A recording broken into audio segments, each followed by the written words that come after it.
Good evening, everyone. Sorry that we're a little bit behind. There were some challenges with the commute for the St. John's team coming to 3 hours from over in New York out to Binghamton, but we are here. Coach Mark Bey bringing the action to you. Crack Rackets CrossCourt cast. This is a big weekend of tennis. We've got all of the top teams are playing in the kickoff weekend across the country, but we have a lot of action that we're bringing in all different parts of the country, and we are starting here. Binghamton host to the St. John's Red Storm. Got to get used to saying Red Storm. I'm used to the old name. Binghamton Bearcats and the St. John's Red Storm. So on the far side, you have St. John's in white, Binghamton in green. We're at number one doubles here. Murray Benny Lalakar playing against Amling and Sotelo.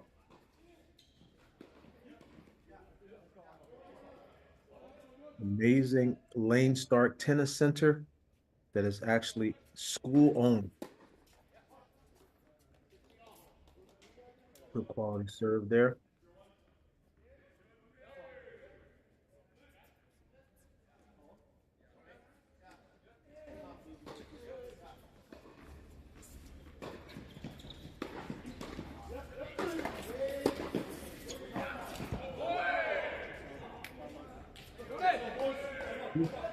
Turn goes long. St. John, junior from Germany, Max Amling, and Armando Sotelo.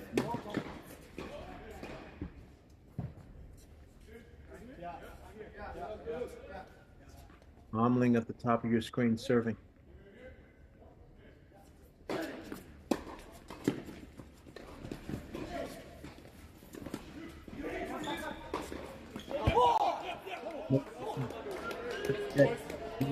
Confusion there, possibility that doesn't be able to pick up that get, but he got there in time, was able to get it on the bounce. Sometimes you lose concentration in these moments.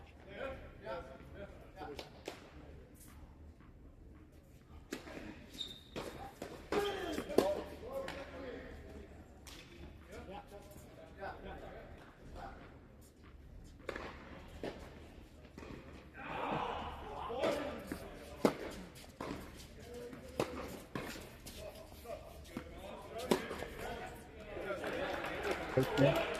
I like to see the traditional serve volley playing there.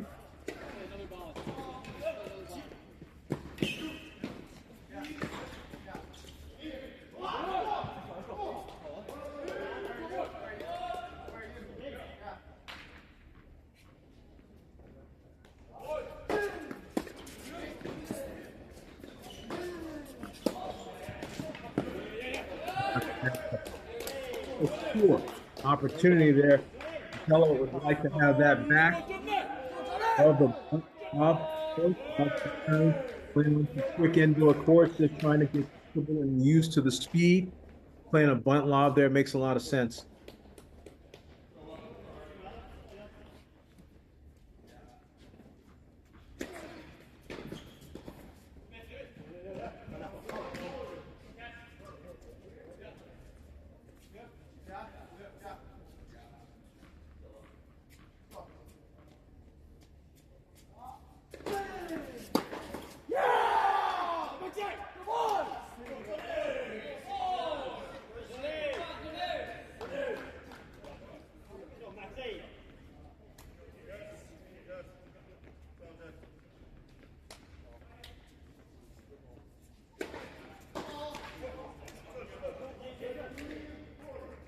St. John's able to hold there at number one double.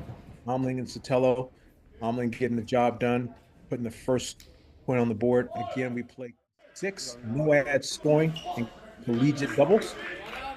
Over to number 2, St. John's serving.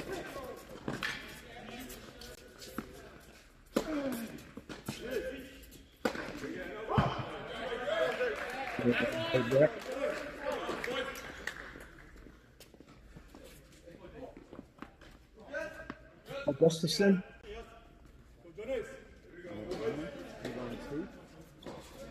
Aaron Rasovic for Montenegro.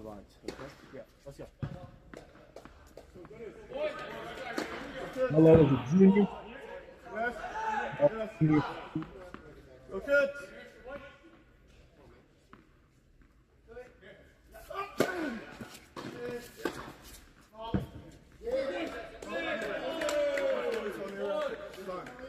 We're going first ball, it's all good. Just need to get them in.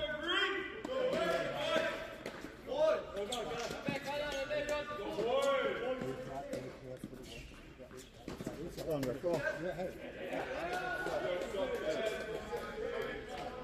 So good.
Here you go.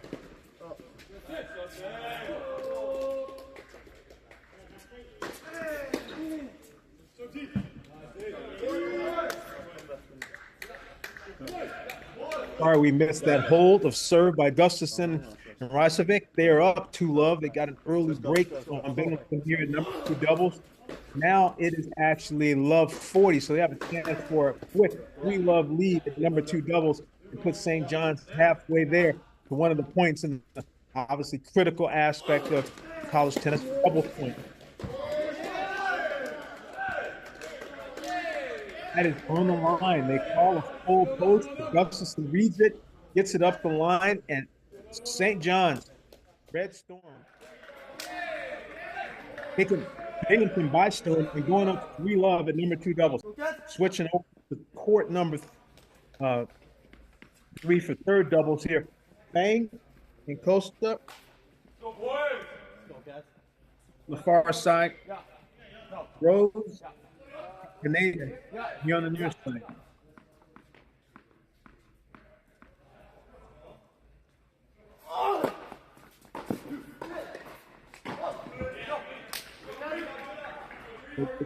Double. Body.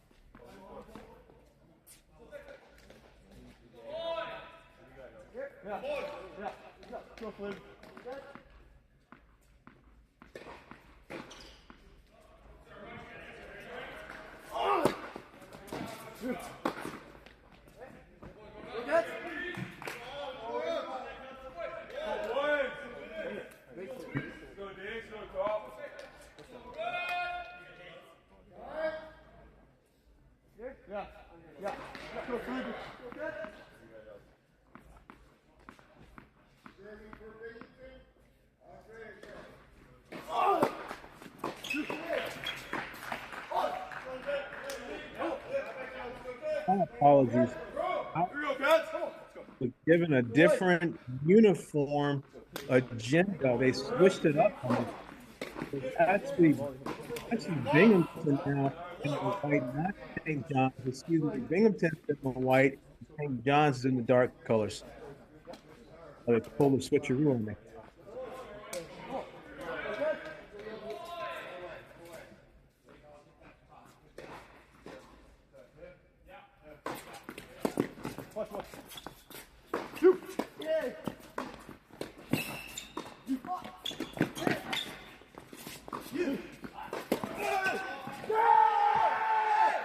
Oh, that's a great shot up the line. Great communication there.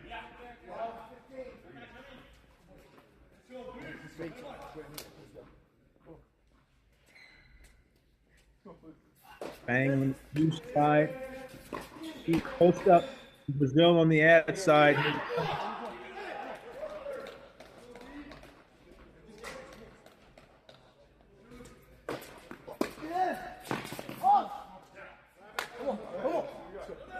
attempt at a serving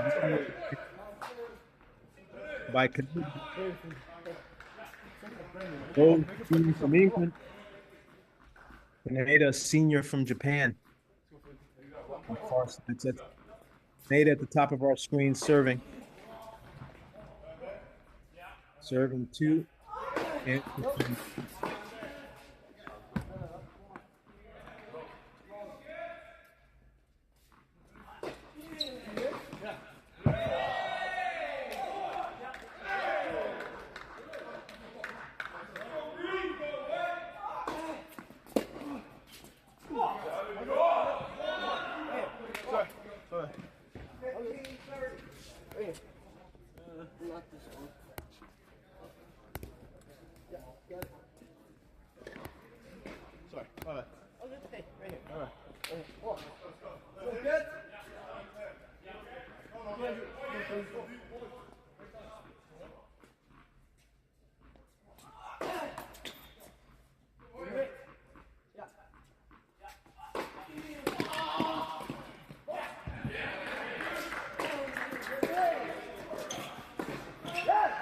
that's a great play. Move. Bang and Costa doing the job here down at number. Great return early. Good read there. Outstanding doubles. Return and cross.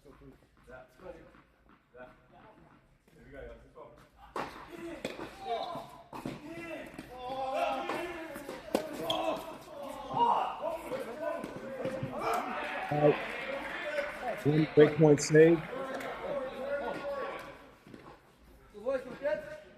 Canadian Groves at the top of your screen. Serving 0-2, 30-40.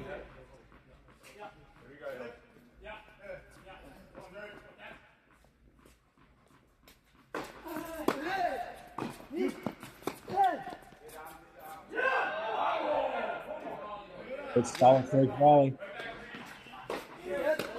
Good defensive by Groves there. He probably held his ground and whipped another ground. Lob goes long. We have a fighting point here. Third double. Key moment. And supposed to go up 3-love.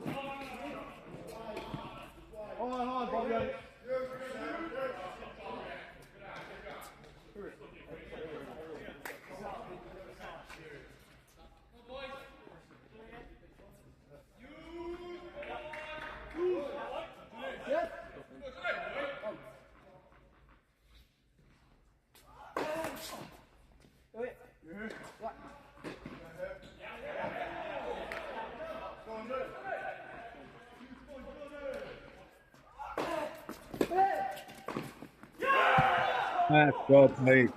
What an outstanding job there. Great kick serve, quick feet getting in. Mendes shows his speed. Replay, nice kicker, gets in, and high volley plays right to the middle.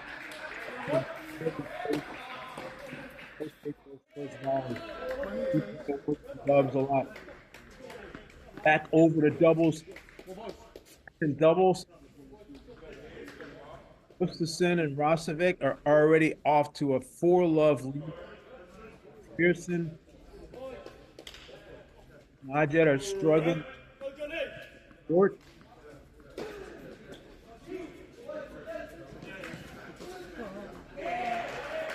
Filming Andre Najet is Ruben. Actually, a ranked 79 in the fall, so this is a blow to the Binghamton team to have the one nationally ranked team not available.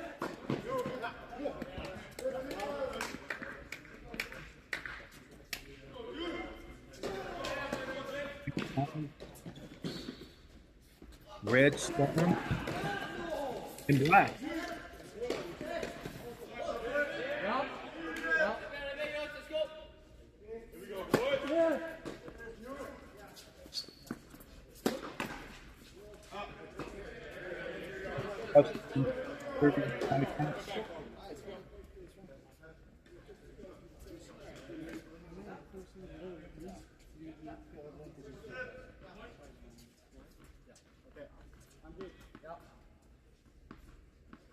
Hello, Racquets at the net.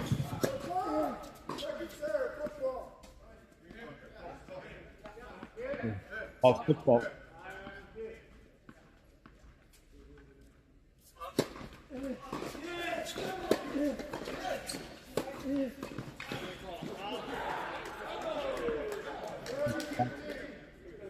Not a bad idea to look to try to move from the inside. Gustafson did an outstanding job keeping that backhand low.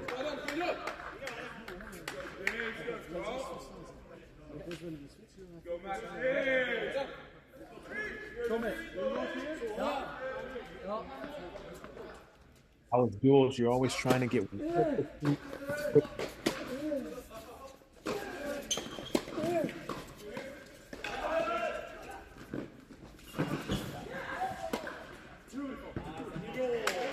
reflex.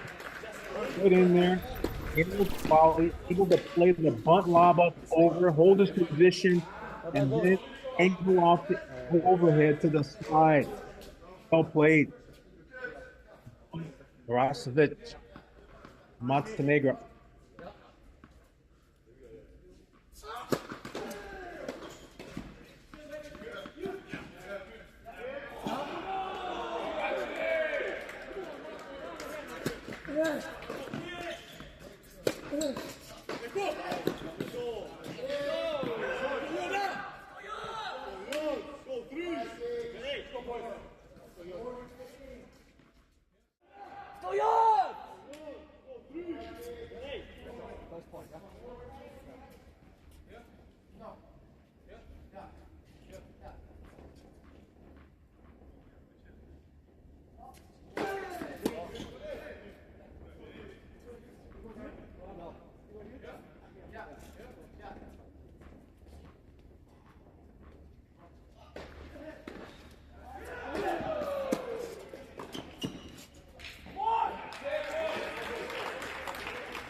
So we had just had vision on court number 1 that's at 3-2, but we're coming back to court number 2 because it's moving rather quickly.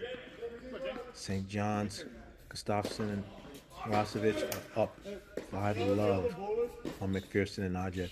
So I'm going to stay here and see if there's a conclusion to this as we shift and handle courts 1 and 3. 2. Coming to you from the Lane Stark Tennis Center. Andre. Oh, you got it?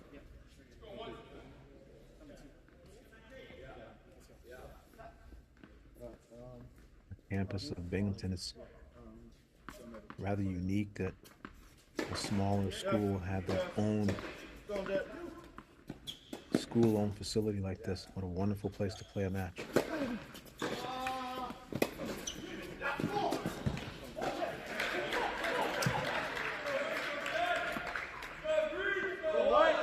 James McPherson, junior from New Zealand, on the near side. Andre Ajay.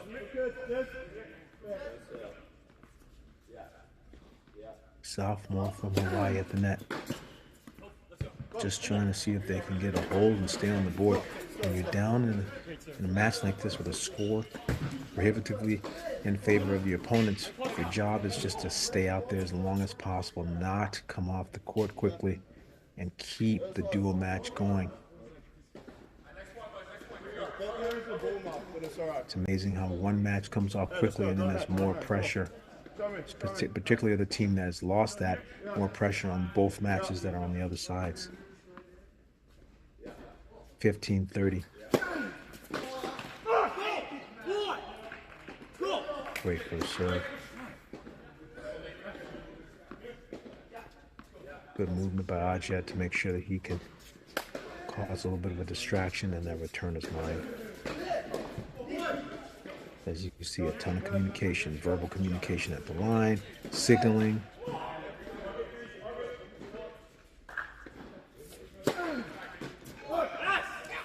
That's a big serve. That's a great spot. Textbook. Always looking to serve down the middle and under the body. A higher portion of the time in doubles. Takes away the angles and allows your net man to get more involved. 40-30. That's well played. Very good, solid doubles there. And more importantly, when you hold serve, you hold together. It's not just the service holding serve. The service partner has a responsibility to get touches, to create movement and action, disruption, and finish. More of a volleyball mentality. Server is the setter, and the service partner is the spiker.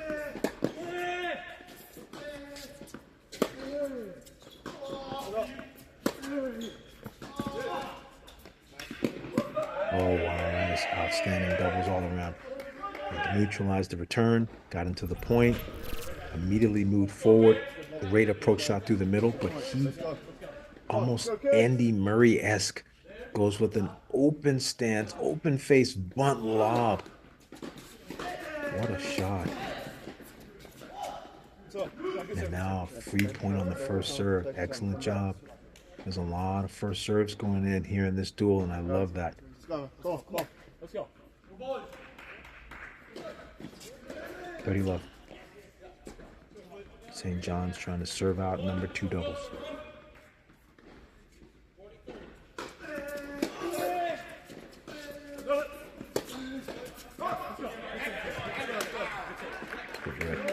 For sure. Go, kids. Look, he was a little handcuffed there, wasn't ready to receive the ball. The mentality there has to be that every ball is your ball.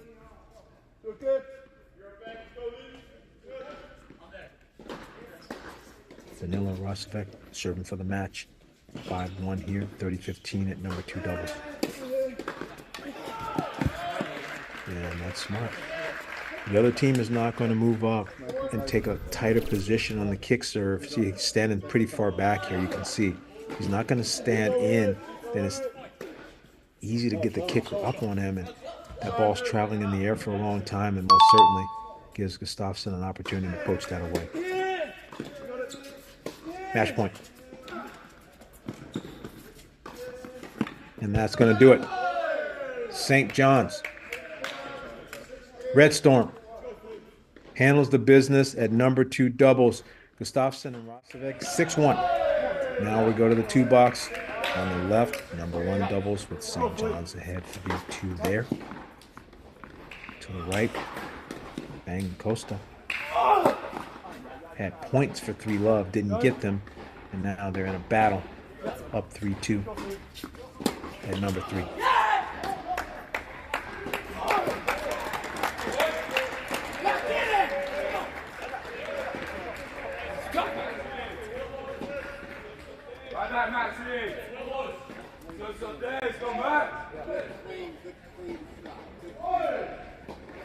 We all at number 1 doubles now.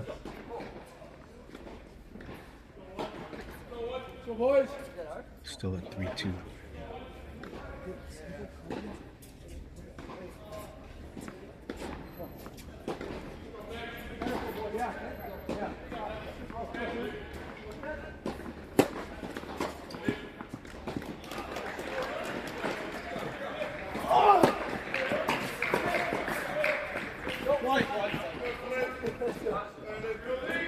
Quick hands and reflexes there at number 3 doubles.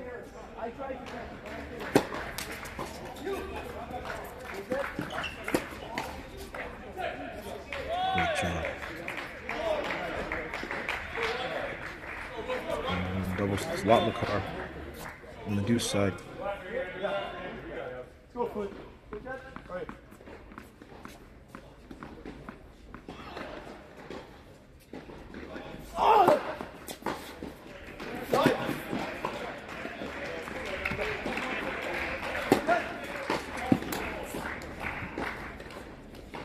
Service called long at number 1 doubles.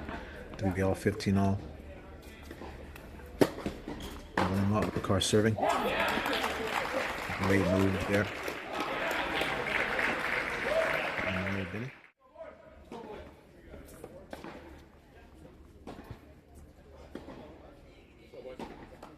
Focusing here on number 1 doubles. Again on the near side. Running Motley car serving. Big ace down the tee. And what I liked about that was it still had a margin. Still had some spin on it. It wasn't exclusively a big flat serve.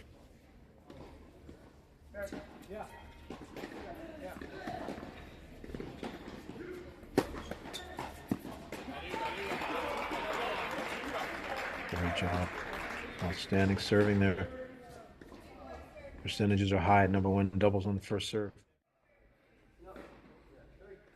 Binghamton now in position to try to take this doubles point. St. John's won at number 2, so that one's already in the bank. But until you win 2 out of 3, you don't officially earn the doubles point. The first team to win 2 out of 3 wins the doubles point, and then there's 6 singles to follow.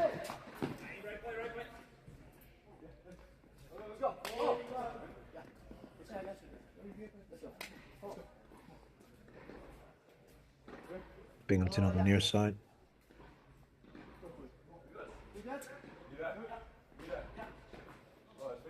Banging Costa. Costa returning here on the ad.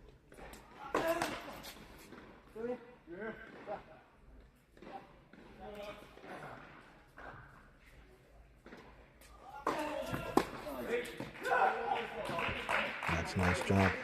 Really impressed.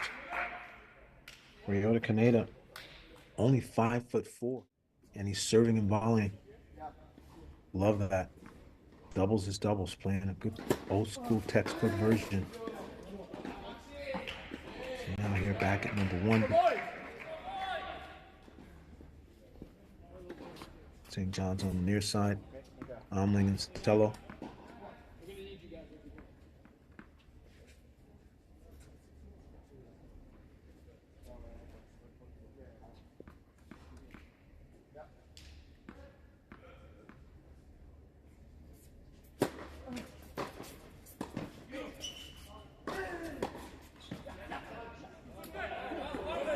Still extremely comfortable at net. Plays a little bit of an old school style, with chipping and charging and serving volleying. So he's a throwback on a Friday night. Junior from Germany, Max Omling, on the captain's transfer from Lamar, his partner at the net.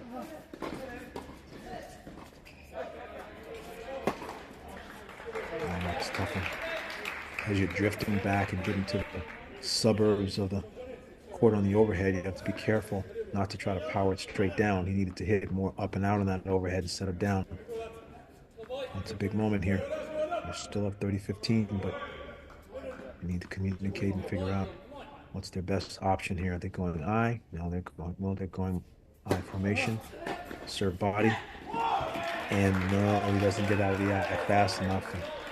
Serve wasn't bad, but a little bit of a slow reaction there from Omling out of the eye. Gets up and then he's not able to cut. Maybe initially he thought it was going out, but well inside the line. That's a big moment there. Binghamton will take it. Bearcats draw even, 30 all. Sotelo serving.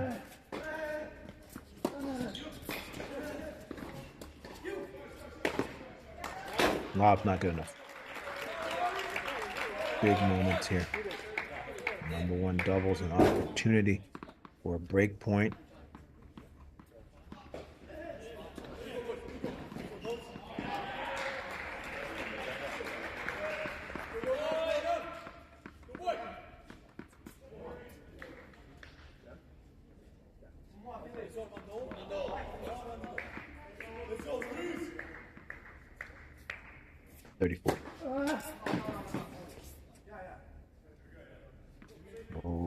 Serve was called wide. Players questioned. Referee agrees. Second serve.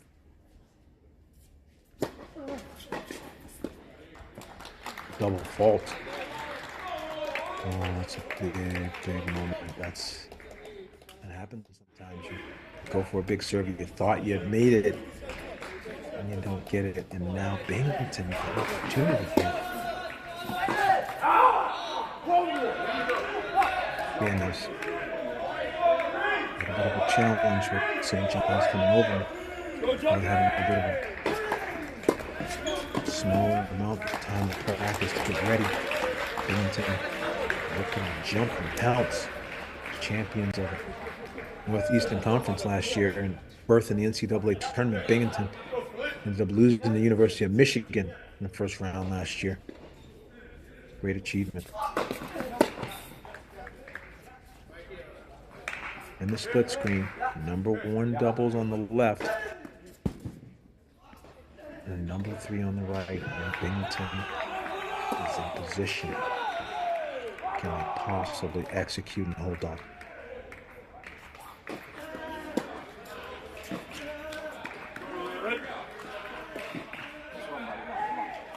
Oh, that's a great second shot pass. Cody Love and number 1 doubles.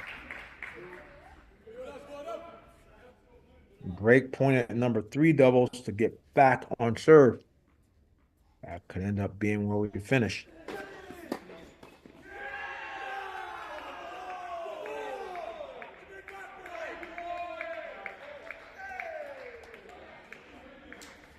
William Murray Binney serving at the top of your screen.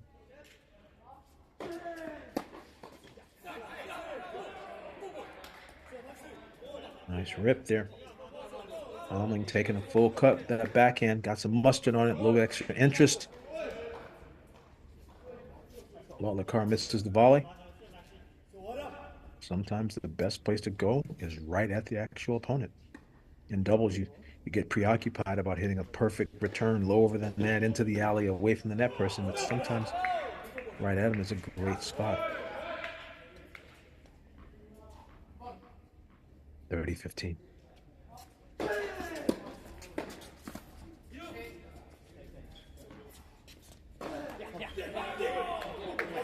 That's a big miss.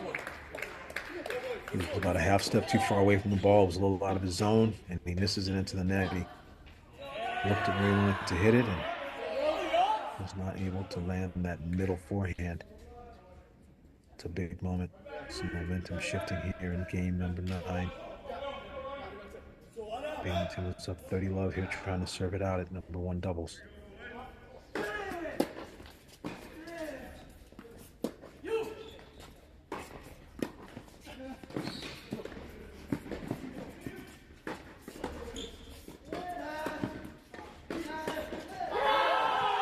What a point.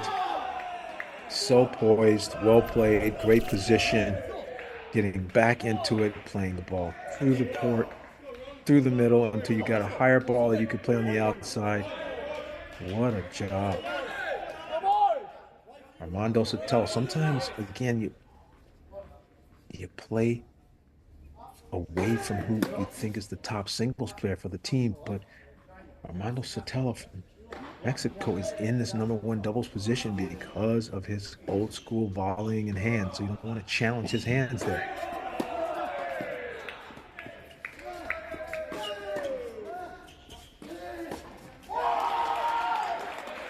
And there it is. It's almost like they were mic'd up and they heard me. They decided to go away from Sotelo on that last shot and rip it at Omling, and he a little off on the forehand volley. Tense moments here.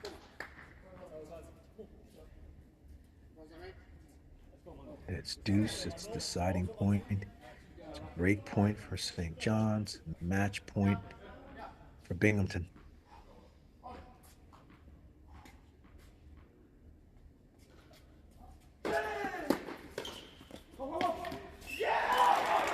Oh, no. Oh, post volley, shank, miss hit, winner. Wow.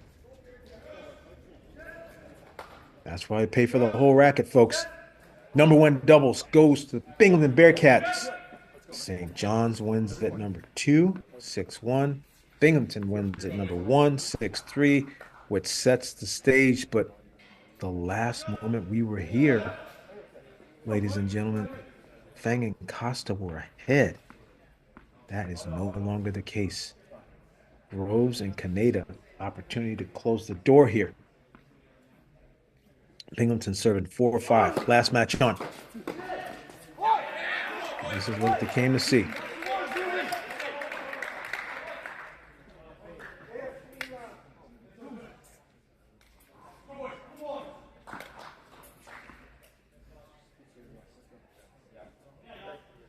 Andrew Fang from Canada serving.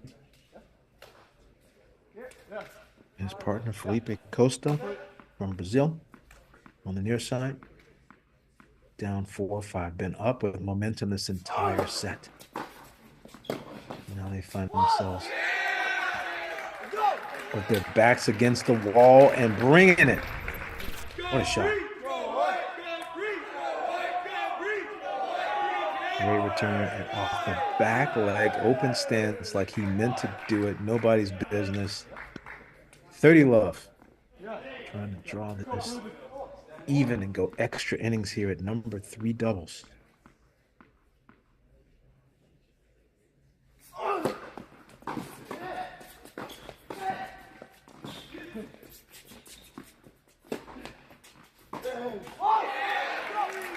That's great movement without the ball.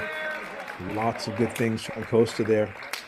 Fang understanding deep in the court where he needs to play the shots.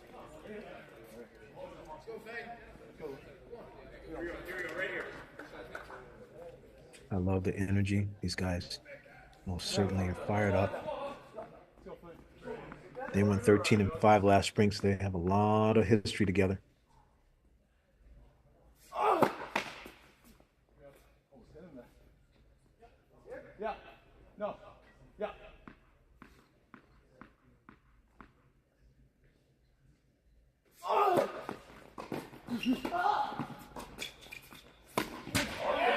Oh no, this hit. It's a great athletic move there by Costa, but just not enough on the high backhand volley. Yeah, he hit it well, but it's right there received. And Kaneda flips the script, crushes a forehand. Rose had to turn. He was probably thinking the ball might hit him, and he turned his eye away, and Kaneda just had his back and covered. Still 3 game points for Binghamton here. Draw even.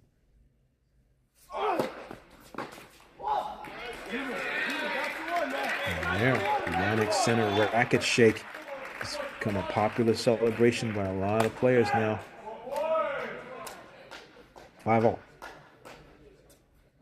This is always where it gets fun, folks. It comes down to pressure performance, comes down to X's and O's, coaches giving them some schemes, players figuring it out for themselves, problem solving, play calling. Last match on.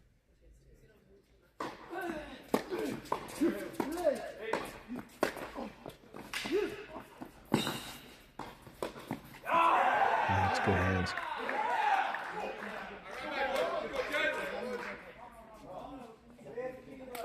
Love that positive attitude there. Coach Nick Zazula coming out, keeping his charges going.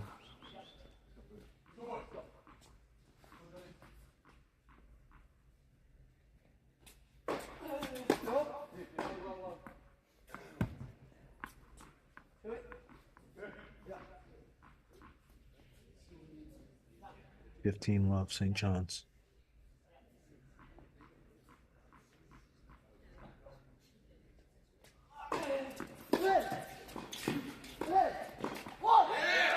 Really good tennis.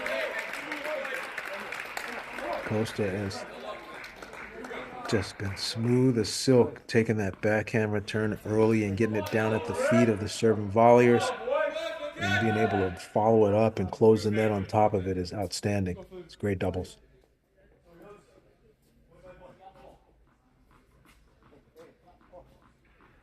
$15-all.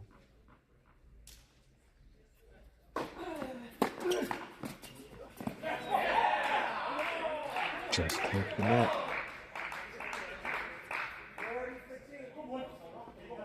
Bang playing a little deeper.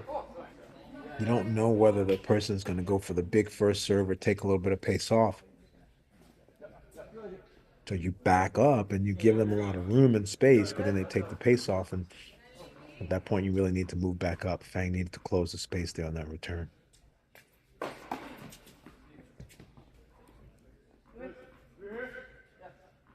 Second serve. Does Kaneda serve and volley on the second serve? What's the play?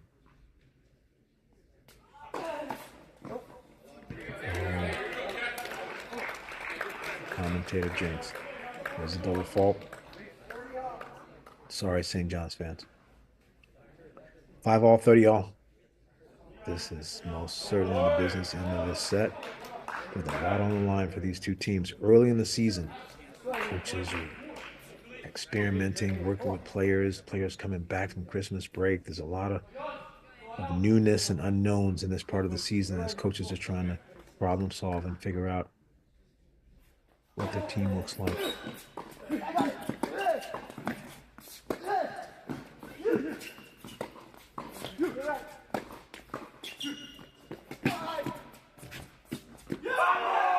What defense of the net. St. John's just handling everything Binghamton could throw at them. Several balls going right at their hands, their hips, dipping down below net level. They had all the answers there, stayed and kept the ball in front of them, built a nice wall and able to fight all those passing shots off. So this game has gone back and forth, but St. John's now late momentum in this set. Points for 6-5.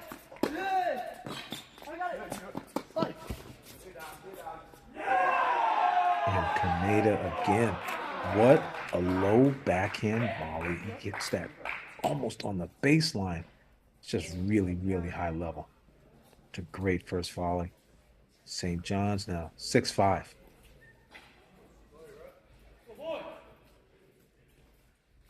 Bang and Costa will have to hold. Or St. John's comes and steals this doubles point here down at number 3. Against arguably one of Binghamton's best teams.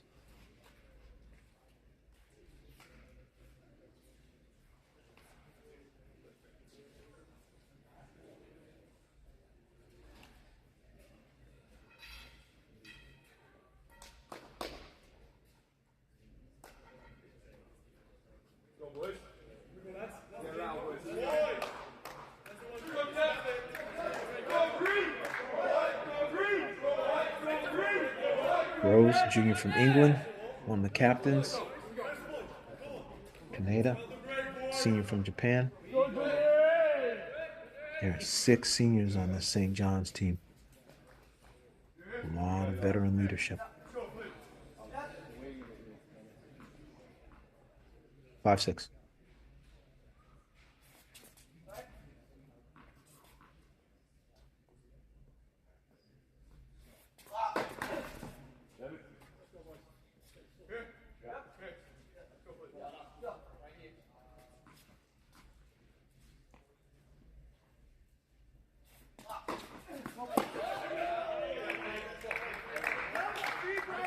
Start that one off with a double fault just long. 15. Come on.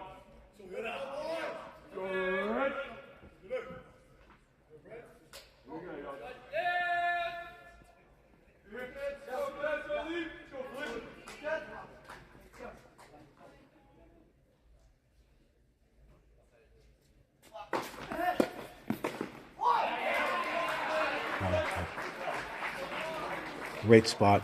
Outstanding net support. Down low 15. Don't let your server hit a volley. Cut across and put it away and give him a high five. Say, I got your back. 15-all.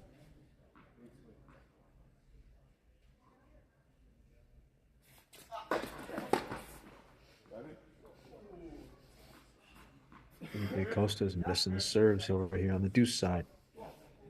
Andrew Fang at the net.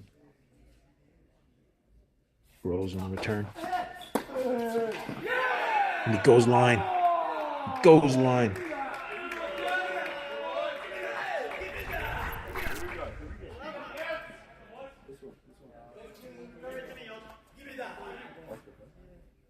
And that gets through. 15-30.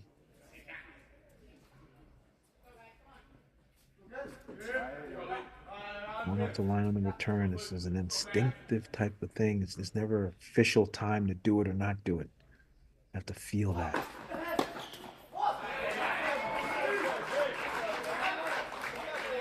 Maynard tried himself there. Fang applying some pressure and moving. A little bit of a distraction there. And that's how you help your partner.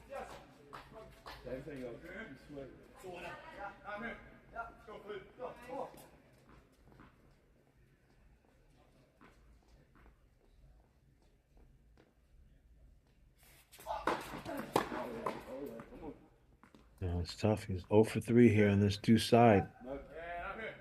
I feel like there's a little bit of a momentum shift every time there's a fault.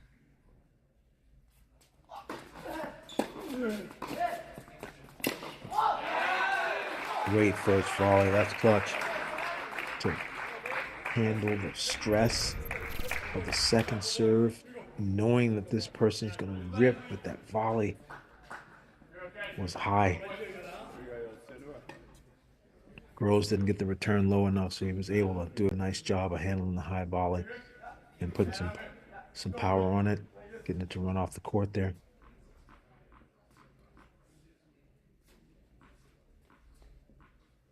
Game point for Binghamton.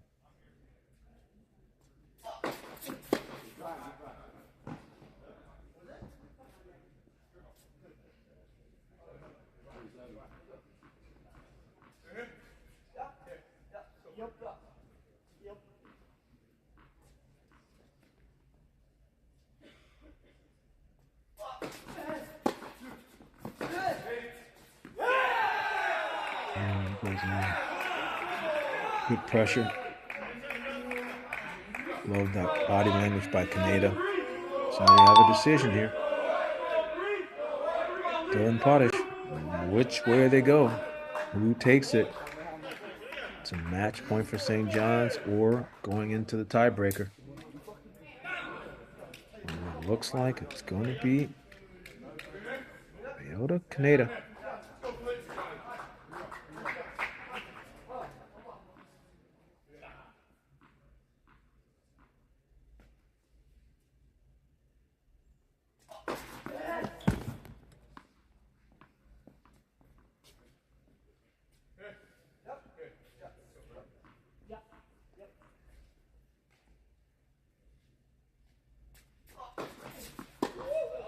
Oh, wow. That was tough. That service game, he just had so many second serves. You're running tough sets of odds with that many second serves that you might throw a double in, and that's the case. So the double fault gives St. John's the win at number 3. So they win at number 2 and at number 3. Take the doubles point. St. John's is now up 1-0, and now there'll be a short break. We will play 6 singles, and at this point, St. John's only needs 3 victories to get to 4 and have the victory. And Binghamton on the home courts will have to go for the hard way and get 4 singles wins to win this match tonight. You're watching CrossCourt Cast, presented by Crack Racquets.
And after a highly contested battle in doubles, going down the last match on, we end up having 6 singles matches going on.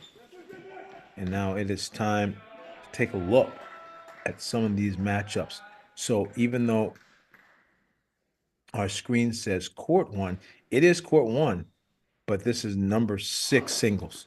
Fang and Kaneda playing on court number 1. So sometimes the court number and the position coincide, and in this case, no. But again, what a facility. Awesome place to play college tennis.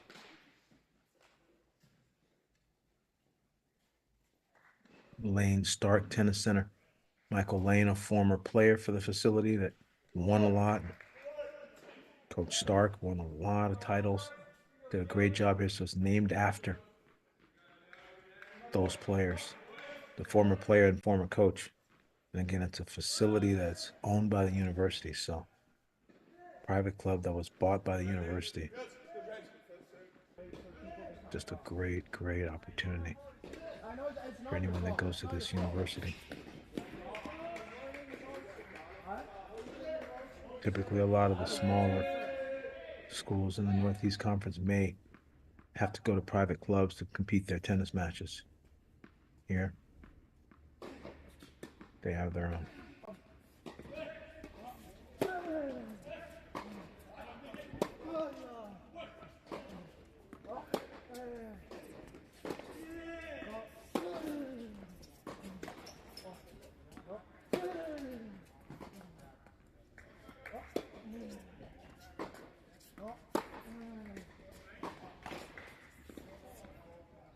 So checking in here, number 1 singles on the near side.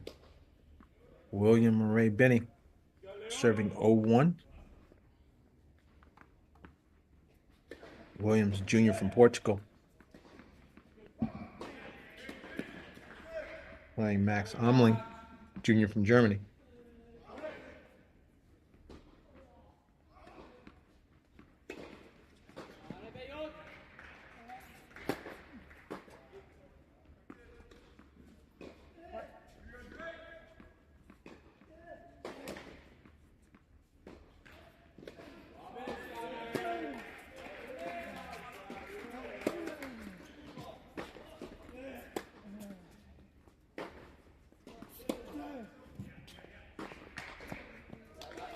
This is that forehand, pulls up on it.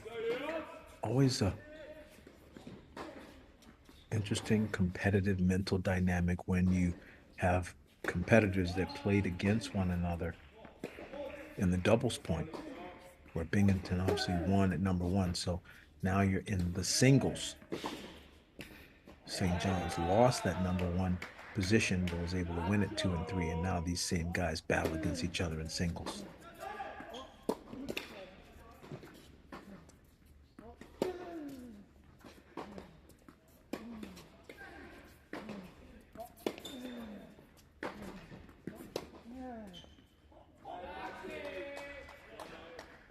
Murray Benny was working the backhand quite a bit there. Looked like he was intentionally targeting that. Omling showing that he was solid there until he missed the slice up the line.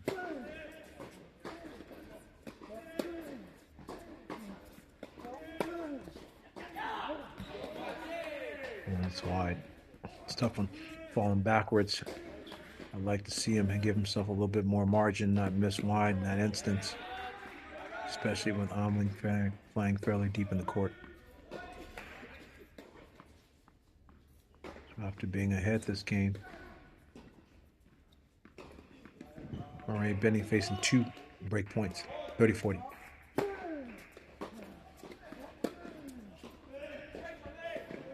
And backhand goes long. That's a tough way to start. Just what St. John's wants. Try to get some scoreboard separation at any positions, already up a doubles point here. Switching over to court number 2.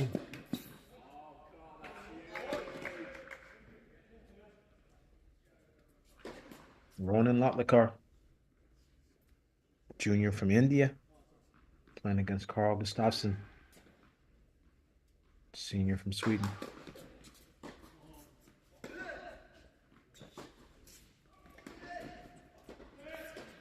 This match is going to have a pretty simple storyline. Both players are going to go big with the serves and try to back it up and stay in control with the forehands.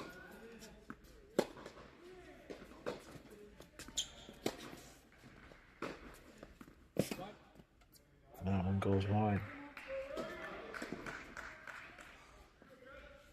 1-all on serve.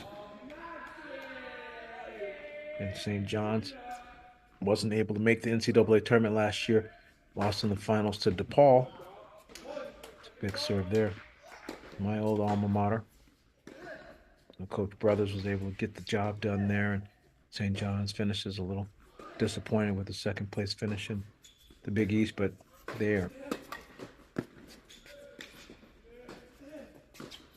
perennially in the hunt for this conference and have gone to the NCAAs many times. Nice backhand up the line, and I love how he follows it. Not just hitting the shot, but looking to follow what might come next. Seeing an opportunity and then following it in. That's good, clean footwork there.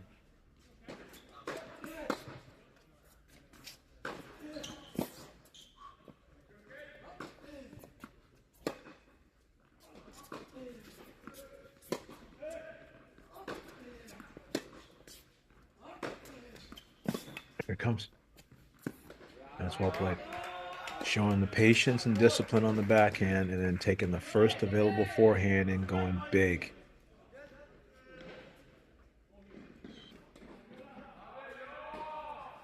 Great job. Moving over. Number 3 singles. Sam Edgar, junior from Australia. Top of your screen. And on the near side, Felipe Costa from Brazil.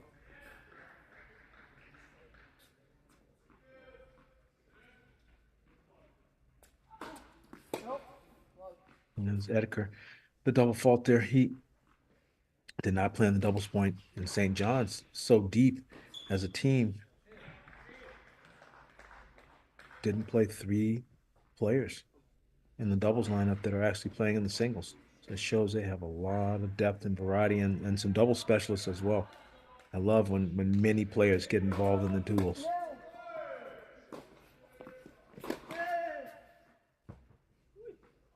It's called long.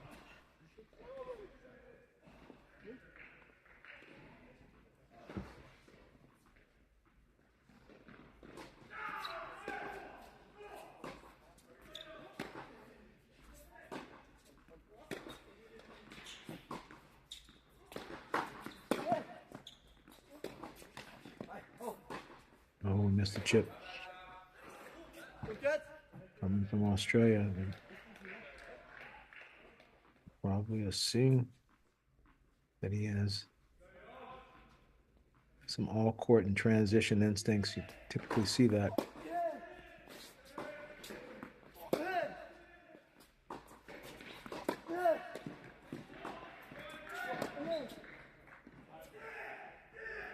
He looks rock solid for someone that's been sitting on the sidelines and emotionally going on the roller coaster of the doubles point.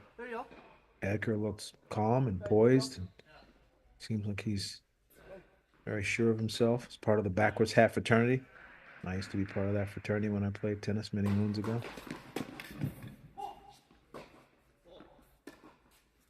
Great slice out wide. Gets him to 2 game points to go up 3-love here.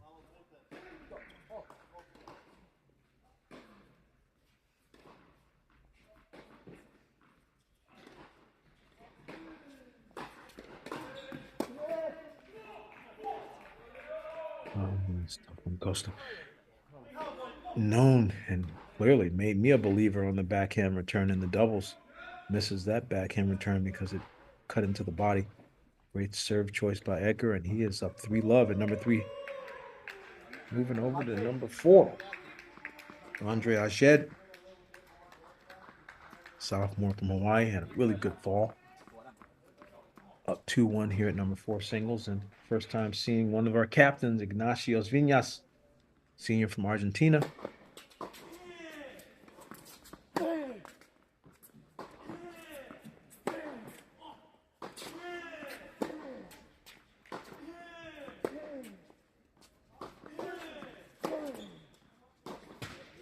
Man, he's hitting big. Heavy racket head speed, great ball striking. Great looking one-hand backhand. Not always that easy to come from Argentina and transition to playing indoor tennis in the East. St. John's has some facilities close by, right down the street where they practice, but they play quite a few matches at the National Tennis Center as well. Which has hosted a lot of national indoors and national championships and obviously the U.S. Open.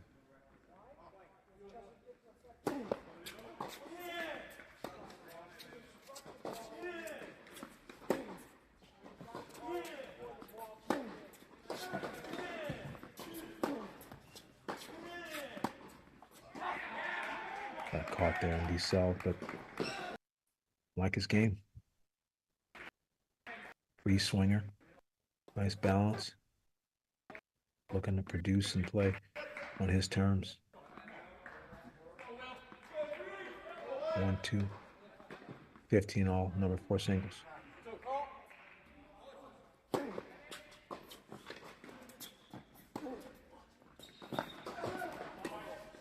That's a lot of footwork to get around that ball. He ran around what many people would have taken as a backhand and hit a shoelace inside out so heavy that Ajay was not able to get it back. 30-15.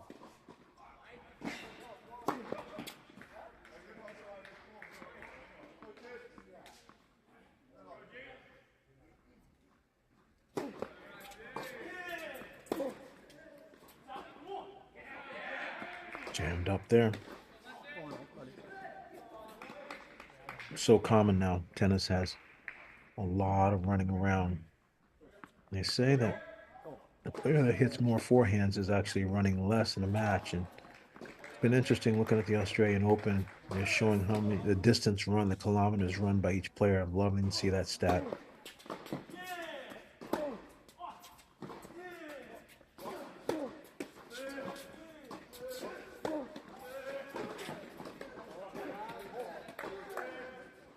Called long. Well played point. See Coach Dylan Potash there in his 8th year. Started at Georgetown and then went to Columbia, helping on the women's side and a little bit on the men's side, and then St. John's here.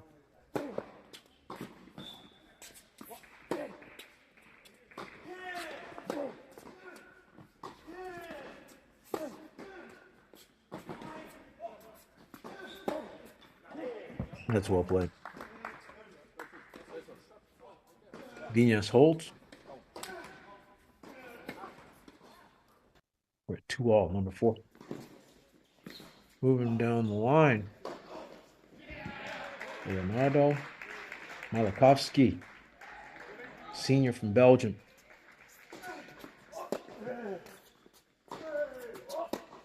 Up 3-0.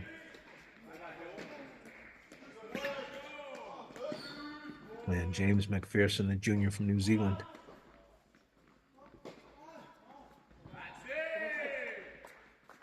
As I was saying about St. John's, they reached as high as 50 last year, so that's extremely strong. Wins over Ivy League teams like Dartmouth, Big Ten teams like Penn State, so impressive. St. John's is able to have that quality of a ranking for one of the weeks last year. Didn't finish season end with that, but it's a very strong NCAA top 75 tennis. Getting ranked at all is a huge feat and outstanding.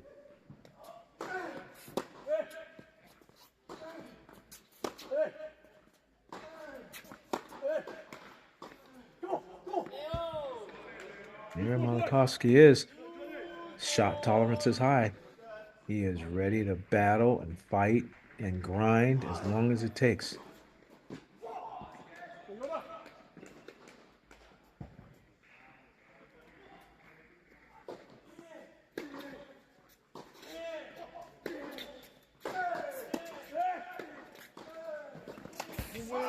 And I think that one was just long. Just long. It's tough. It's well hit. St. John's gets the break and goes up. Oh, was it called good? I guess it was called good.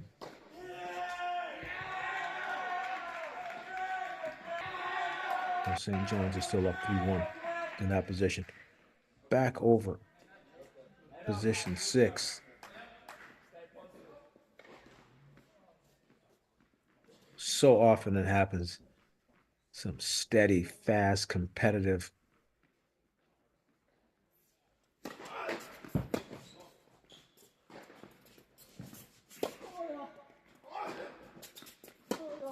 Guys fighting at the 6th position.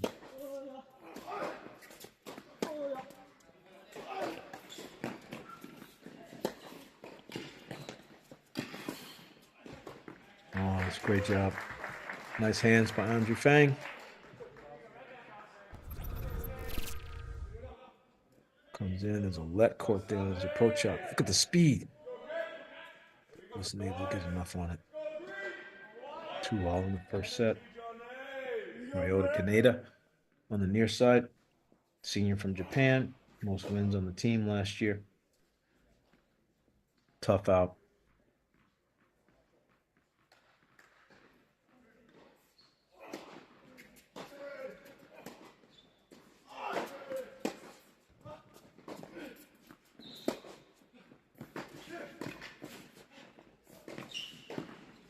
Well played. Great 2-time passing shots, making him dig out the low volley and then covering the space. It's a good volley, but not good enough. Left a lot of space up the line there. Great job there by Andrew Fang. Binghamton, who typically is in a 3.8, 3.9 GPA for the team, and a 3.6 after the first semester. And Andrew's part of the honors college. A really bright young man in addition to a great tennis player.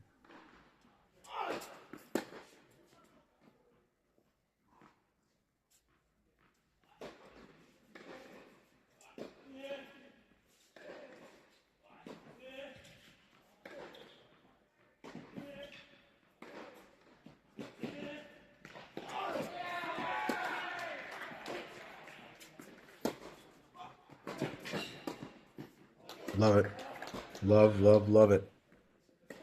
I think that the speed is on display here at Court 6. These are fast, fast young men. But what I like is you would think they're just going to have some attrition rallies and they're going to play 20 balls a point. But this is indoor men's tennis. And the moment someone gets a ball with time, they're striking it big. And both guys have transitioned in this game.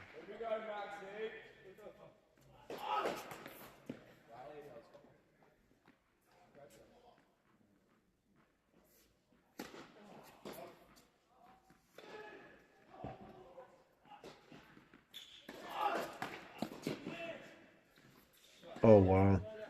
Double fault ace. Sorry, not sorry. I love saying that. And that, I think, is going to be a hold. So I think that Andrew Fang holds for 3-2 with that let court ace.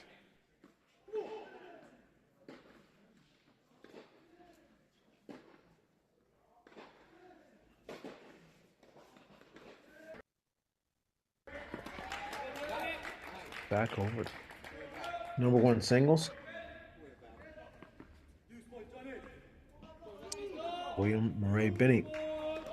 Should have been at 1-all on serve in the beginning, but went down a quick break and has been on the back end of this score this entire first set. Serving 1-4, but 30 love.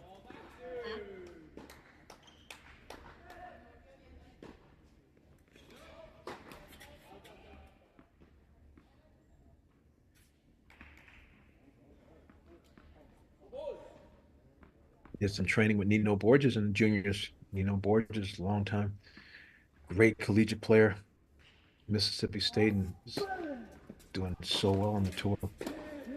Watched him play Carlos Alcaraz at the Australian Open here last week. And that ball goes wide. Ray Benny's been targeting the Almond backhand a vast majority of this first set. Hasn't paid the scoreboard dividends he probably wants, but he seems to be focused there.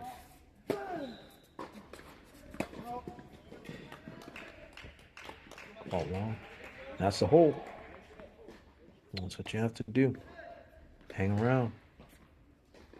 Keep transferring the pressure back.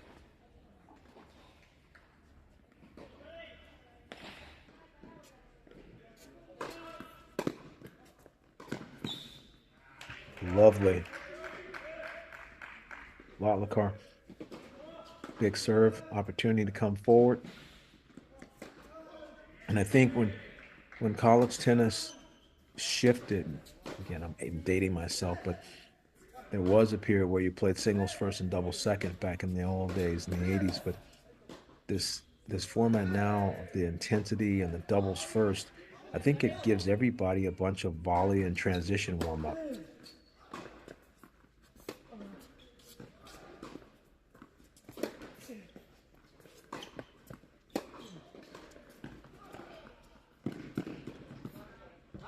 Oh, missed it. And as a result, I think it's a logical progression for the players to come forward and do a little bit more of the transition in the early parts of the matches. Not just that this is maybe an indoor environment. I just think it's just part of the dynamics of college tennis, which I like very much.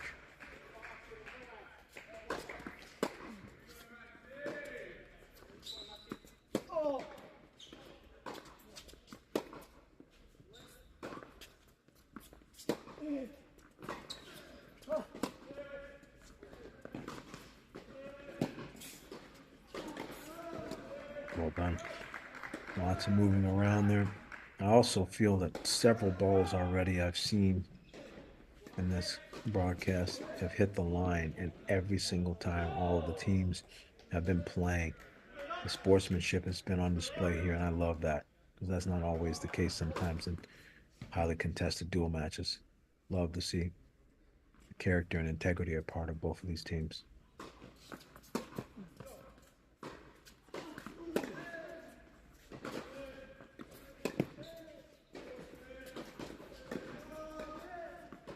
A little bit of extra shape on that forehand into the Gustafsson backhand, and is able to get a floating error. So 4-all.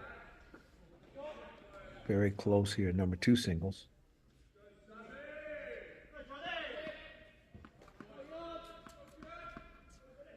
Lotlakar actually has a twin playing for George Mason as well.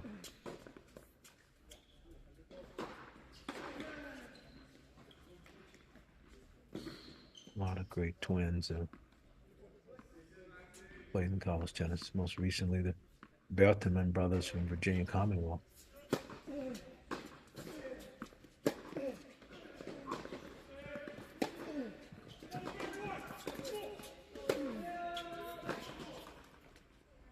Great ball. So far, that's been a little bit of the story. Which player can position themselves where they can hit a big offensive forehand and draw a mistake.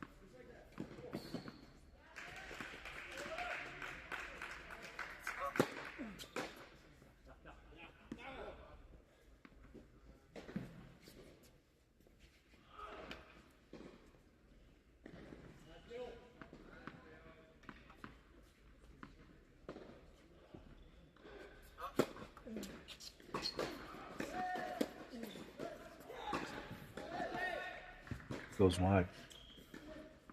Service game's going quick for Gustafsson, but I think when you make a lot of first serves, you help yourself out. Goes a long way.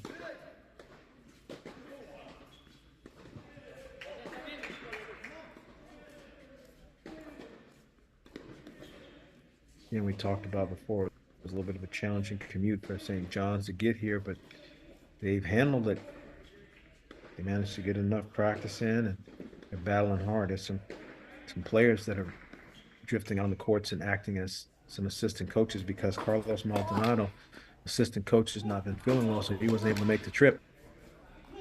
So Coach Dylan Potash is running around, going to a lot of different courts and having some of the other players act as volunteers and help out. True team effort today. Hope Coach Carlos feels better.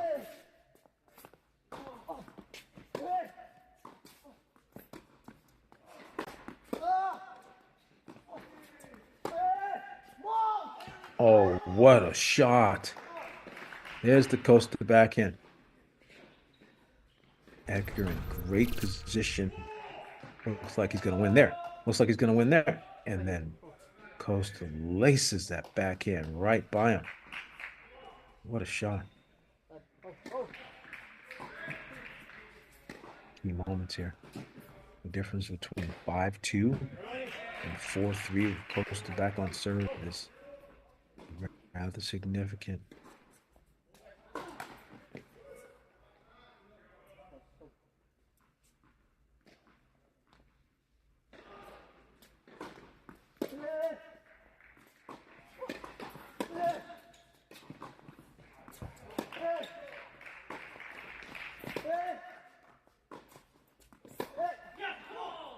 Oh, he smacks the low one, and to change the look, he just rushes in behind it. Costa wasn't expecting him to do that, and that was just enough of a shot quality and a distraction to draw the air. 5-2.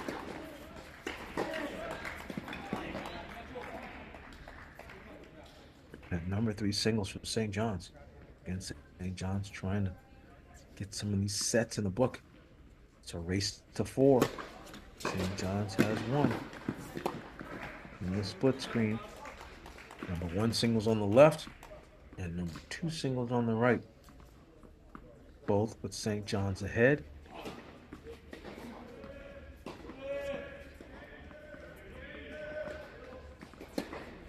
Binghamton trying to hang tough.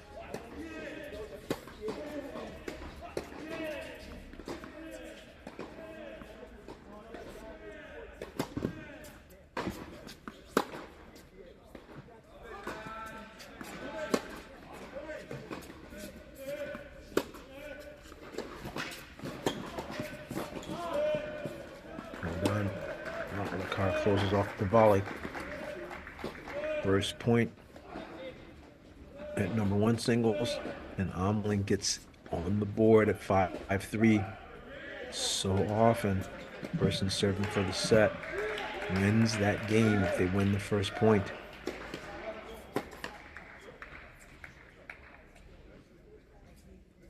Car responds 5-all at number 2 on the right side of your screen. Back here, number 1 singles.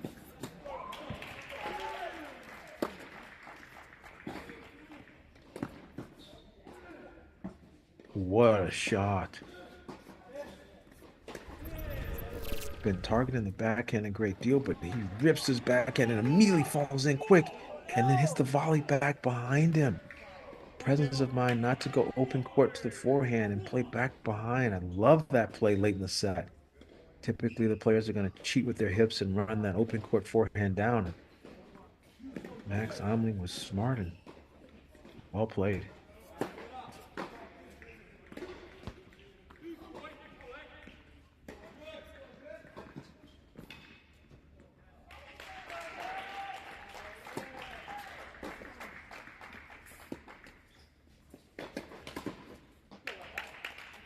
A tough angle. Tried to come in on the slice forehand, but in a really wide position in the court, so he didn't have a great approach angle. A little hard to cover.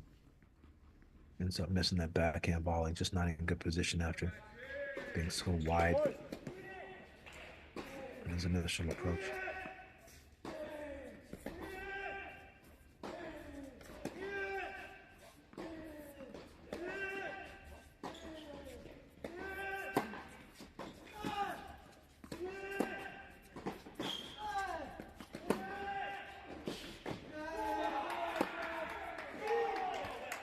Pushed it long.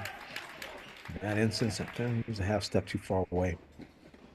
Didn't have the same racket head speed and energy as the earlier forehands in that rally had. Sometimes you start thinking about the scoreboard and you're trying to place the ball instead of just producing it. 30 all.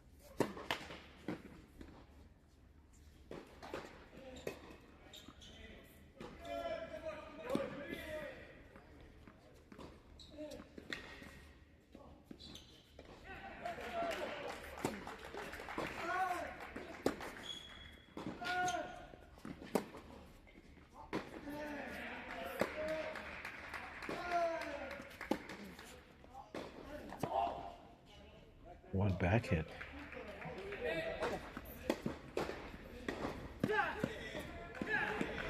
Opportunity there. A lot of the card. Gets the break. Plays a wonderful 4-5 game and breaks to go up 6-5.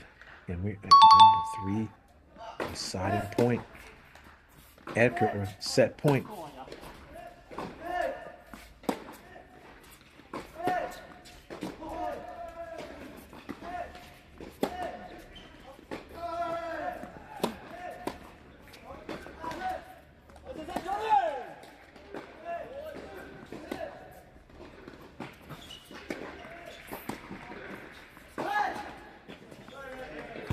Oh my goodness. I think that was a let court pass. Edgar played that point beautifully and ended up losing it on the last shot. Just from the body language and the timing, I feel that Costa got a let court pass by him. So 5-3 Edgar was not able to win that set point. I'll have to regroup, put together a good game and hold serve. Watlikar up 6-5 at number 2. Binghamton trying to make a little bit of a push here.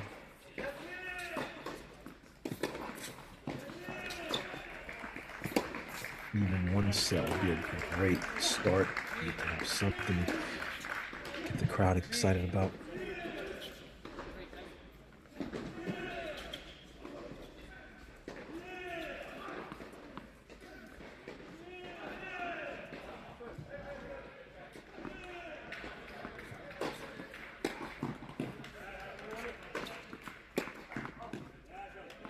Oh, serve and volley play.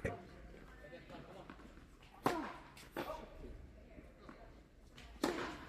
like that move by Lotlikar. So he's 2 points away in a tight set that was 4-all and could have gone either way.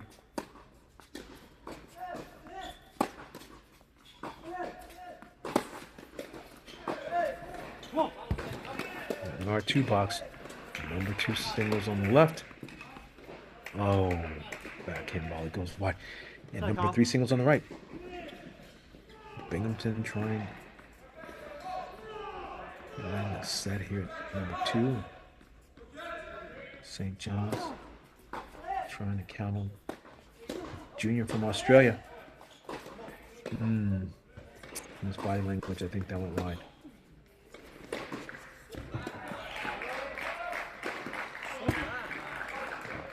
Lava, of course, putting on a power tennis display now.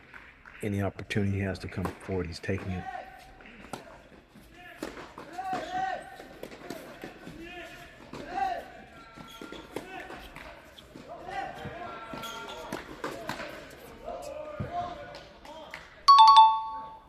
Can't tell. I guess that passing shot must have been at number 3 singles. I'm not sure if that passing shot was in. No, it was wide. Set point for Lotlikar here, number 2. Here he comes.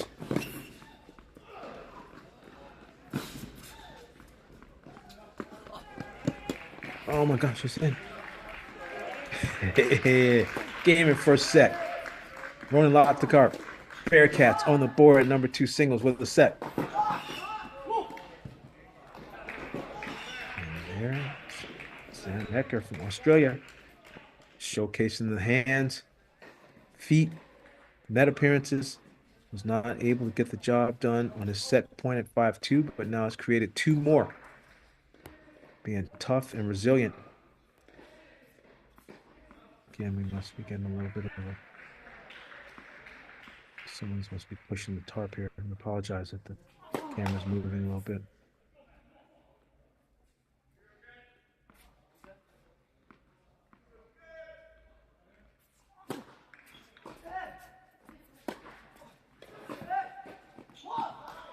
What a passing shot. And so in the old school days, dating myself, you would encourage not to approach cross court for this reason, because it opens up more angles. In this day and age, approaching cross court is not a bad thing, but you really need to be so physical with that shot that you create a little bit of a floating shot. There was a lot of time for Costa with his backhand winning one of his best shots to create some leverage and hit it hard. Edgar tries a serve and volley play. Misses the serve. Now what do we do here?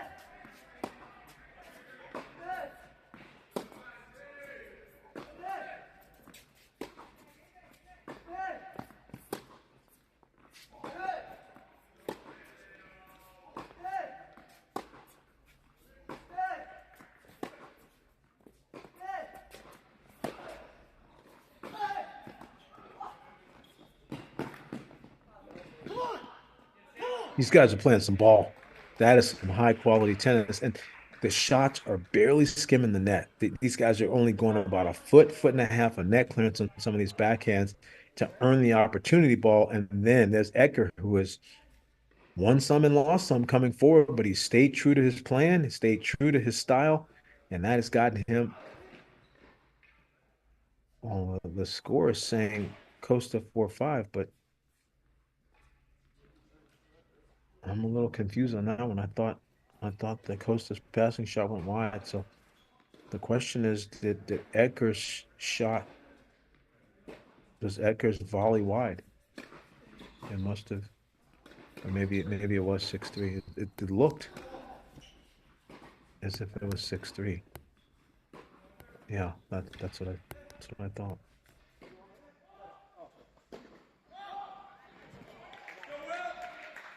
Court number 5. St. John's dominant performance by Leonardo Malakovsky, the senior from Belgium. It's been one-way traffic here.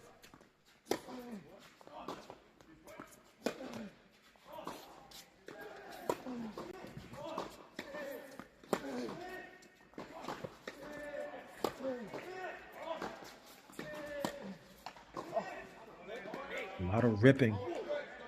But one player winning the majority of the rallies.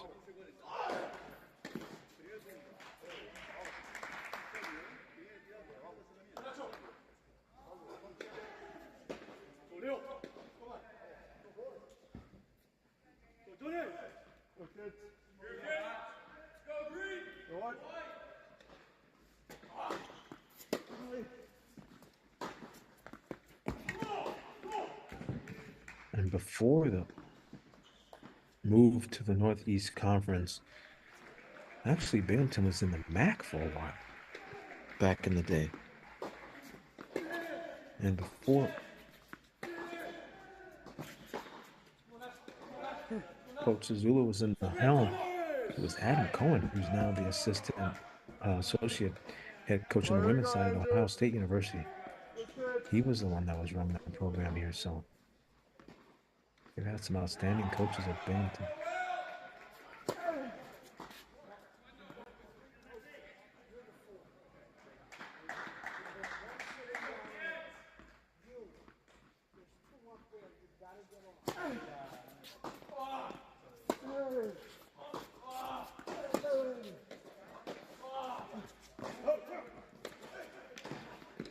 Great forehand.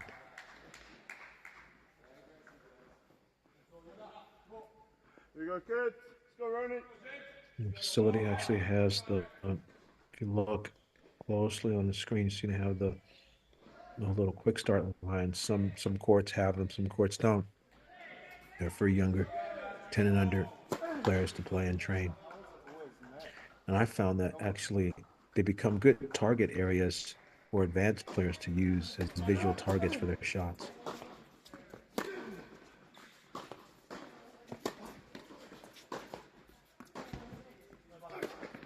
Misses the mark. Malakowski, after a dominant performance, winning 8 out of 9 games, is a little off the mark with the forehand this game.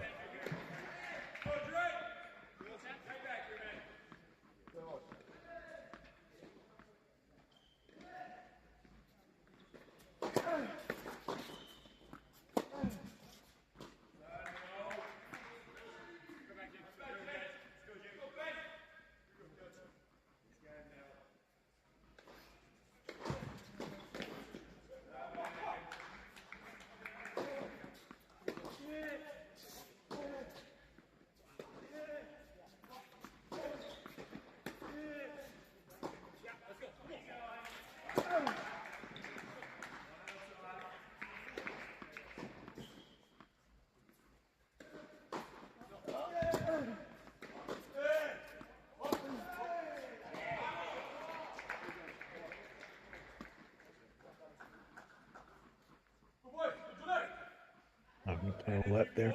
Sometimes that can be a challenge. Your teammates playing on all sides of you. You're going to get some balls rolling over and having to do a little bit of replaying.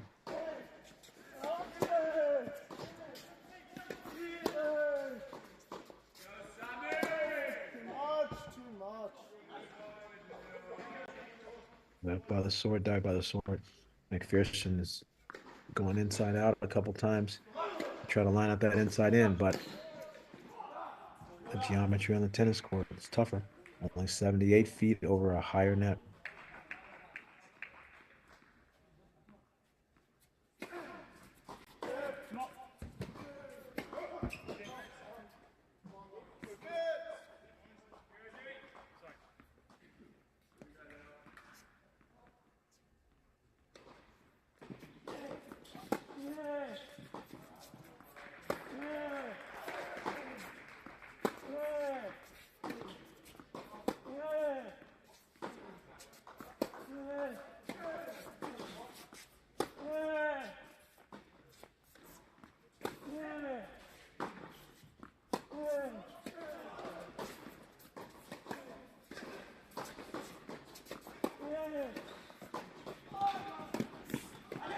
Well, that's one heck of a point at number 4 singles.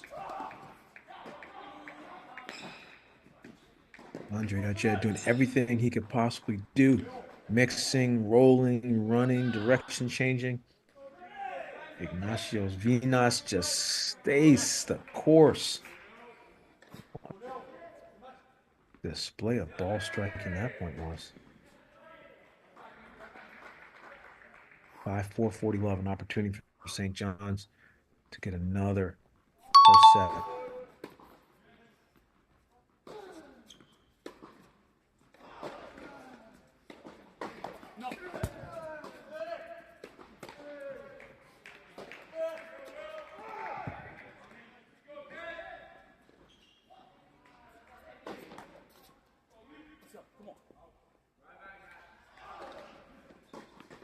For a long point, sometimes you are breathing heavy, your heart's racing, you need to take a little bit more time and settle in so you don't have it happen what just occurred there. A bad first serve miss followed by a double fault.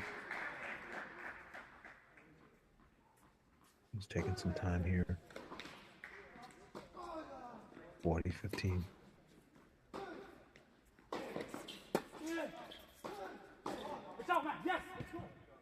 Yeah, he wants it in a hurry. He's done such an outstanding job of point building, but these last 2 points now.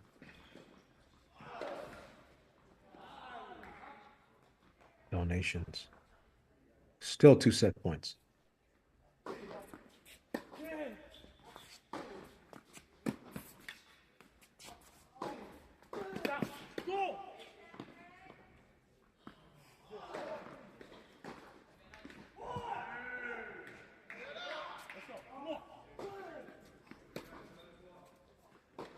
I'm a little confused by that.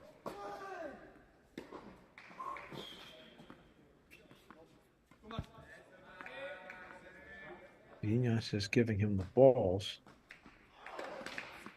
as if the game is over.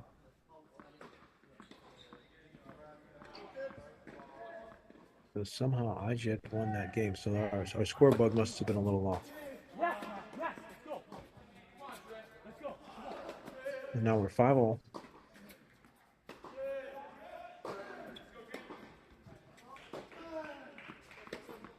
Andre Ajed, one of the strongest falls for the Binghamton team. And number 5 singles.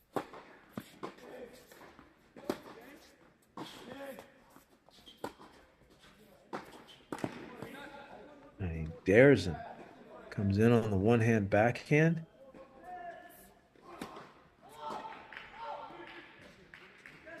And that was masterclass. What a rip there.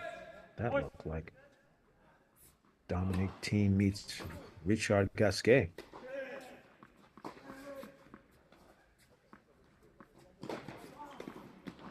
15-0.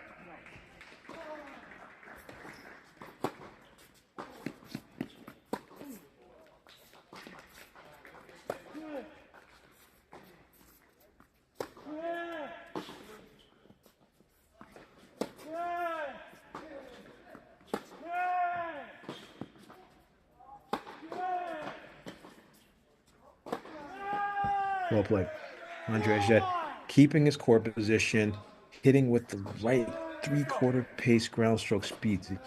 Sometimes there's a tendency when you're ahead in the point to go hard, hardest. And he just was right there hitting the same ground stroke at the same speed, corner to corner, and not trying to go bigger until he opened up the opportunity to dash in and close it out.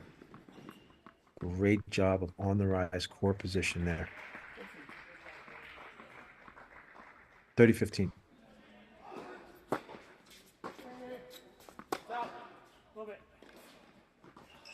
Called long. 40-15.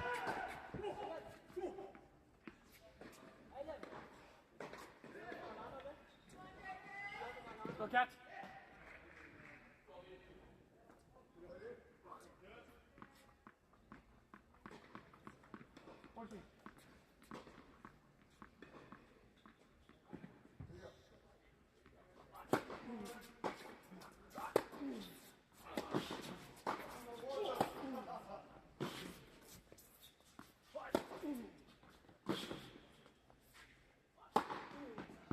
Well played. Got in great position there, read the movement, saw that Vinas was starting to move to the right, cracks the overhead, and Binghamton, 6-5.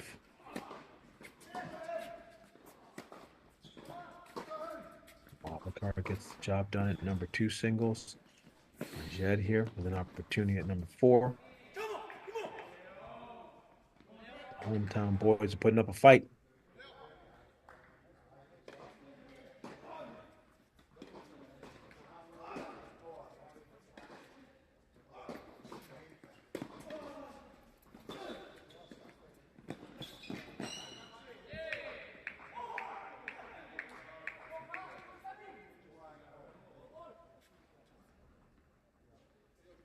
While we're having a break in the action here, let's take a quick look over at court number 6 again.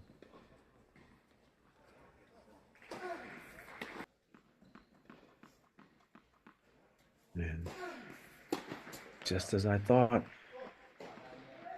battle royale here as well. Bottom of the screen, Ryota Kaneda serving for the set.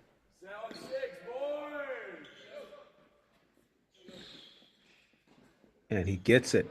That was the set point with the kick serve, and volley. Closes it down. 7-5 St. John's. So St. John's is starting to gain some steam here in some highly competitive matches and close first sets. The doubles point was kind of easily going Binghamton's way. And now some of these first sets, airtight. St. John's is nosing ahead.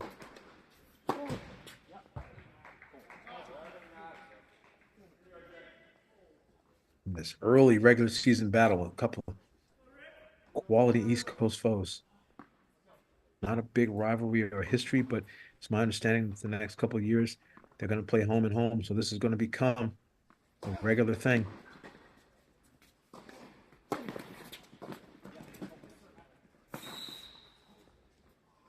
Genius up 30 love here, trying to push it to a breaker.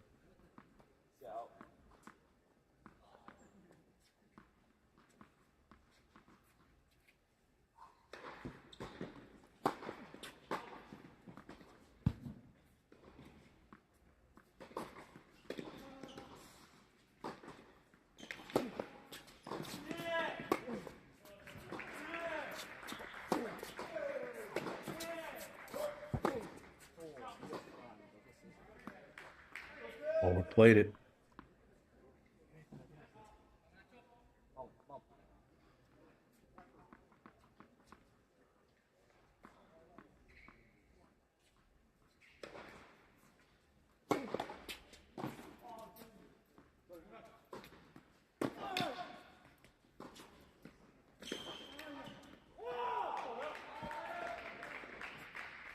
Genius Nels.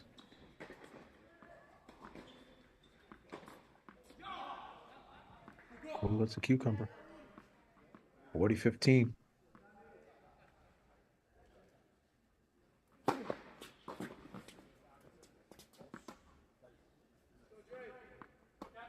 So, Johnny. 6-all. Tiebreaker at number 4.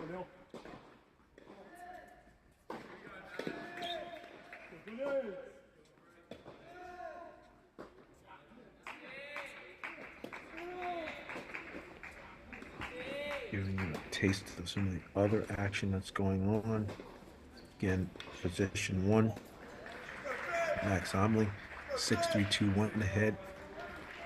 From Ray Benny, court number 5. Leonardo Manakovsky from Belgium, 6-1-3-2. And here, first set tiebreaker. And an overhand miss. Andre Ajed. Dinas gets the mini break to start this tiebreaker. As you know, St. John's on the doubles point. Looking to get 3 victories here.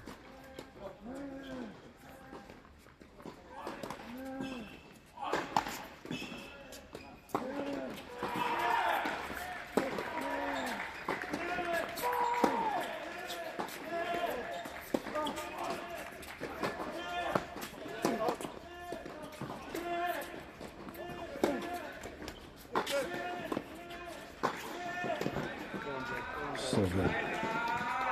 Great, just the ball control, the racket control, polished tennis player here. Coach Dillon's having a nice chat with him. 6 seniors on the team, and the St. John's team, 10 players from 10 different countries. What a melting pot, and not easy to get all of them to be on the same page. Be part of the team concept.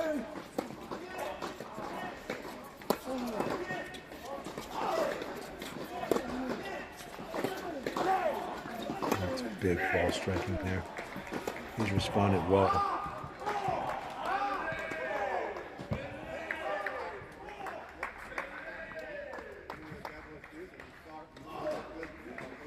Ray Benny's fighting.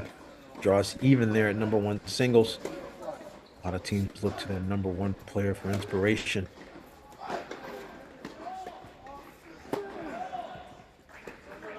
He's not going down without a fight.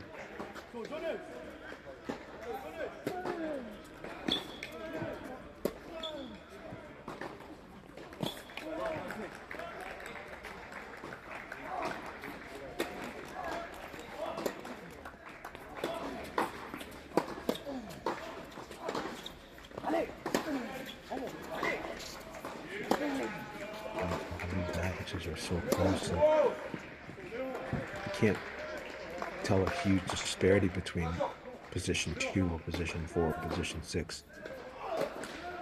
Very strong, competitive, deep teams now in college tennis across the board.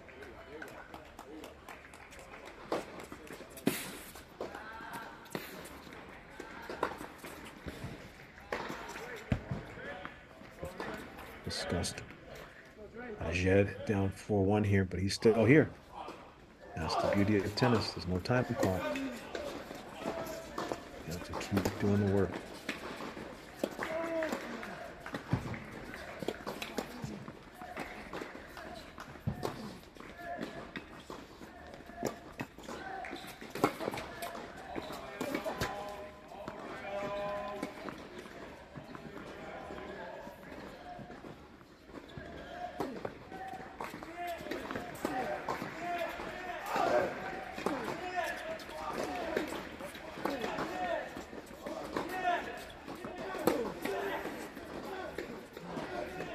Tough is a little too far away from the ball. Miscue there.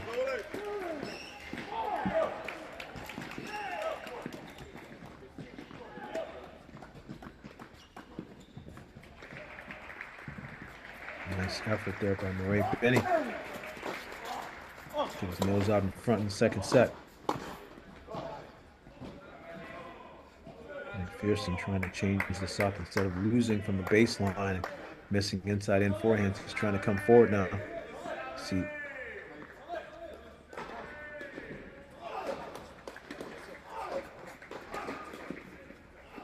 Coach Charlie Ellis trying to inspire him. Charlie Ellis, assistant coach of the year last year. Former Georgia alum. He knows big time tennis and has been instrumental for this team.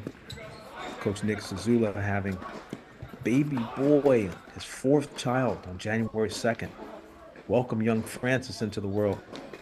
New young Bearcat in the Zazula family. So congratulations to Coach Nick and his family. But he has had to do some daddy daycare, and assistant coach Charlie Ellis has been carrying a lot of the weight for the team here to get everybody ready for this match.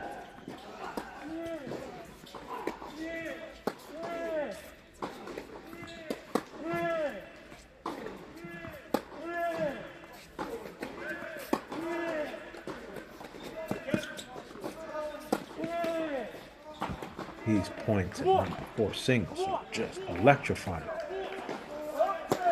Shed down 4-love, bringing it back to 4-3.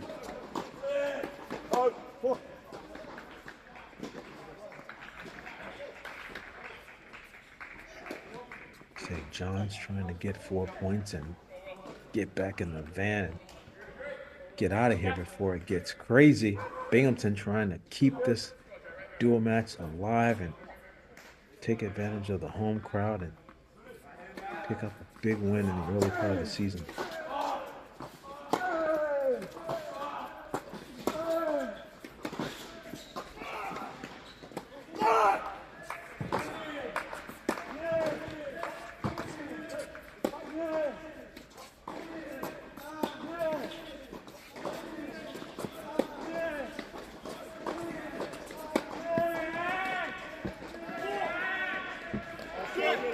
What a shot.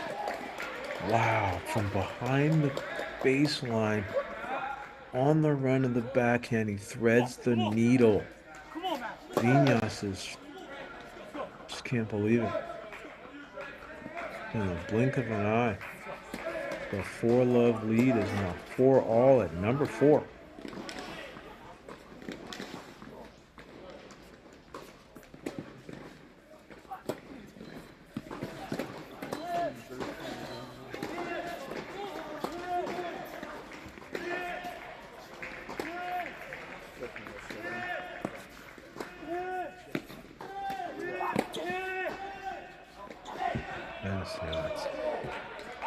It's a good play. I like that. Viñas dictating and hitting big inside out forehands again. He's daring him to go for the low percentage shot at the big moment. I like that point. In the triple box, you can see they've been battling.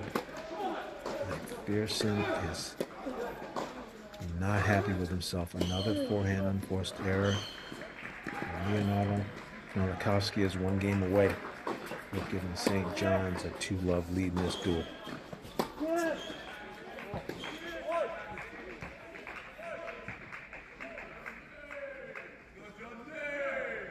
I believe that forehand went long, and Viñas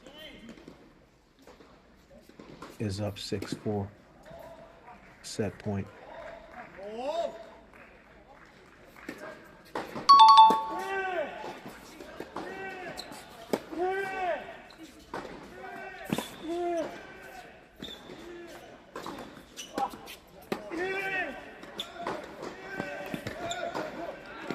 So good. It's like he only hits a couple of backhands a set. He's just forehand domination. Able to run around, and that's so common to be able to find the forehand like that on a clay court and a slow surface, but he's able to dictate this way on a fast court and not lose a step. It's a great first set tiebreaker. Momentum back and forth, but St. John's Red Storm weathers the storm.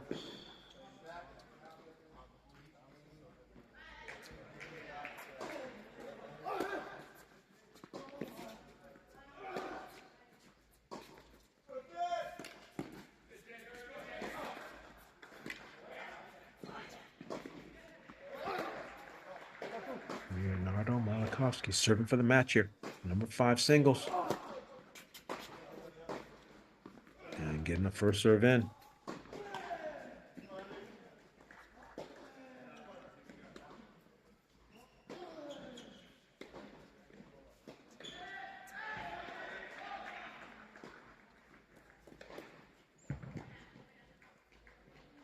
Come on.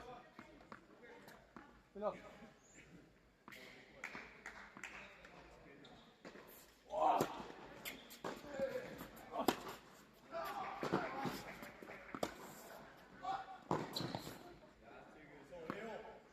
Well done. Picked that up right off his shoelaces and just came running in, applying the pressure. He feels the momentum. He has that eye of a tiger. He's behaving like he wants to end this now. Confident walk, strong demeanor. First serves and net appearances.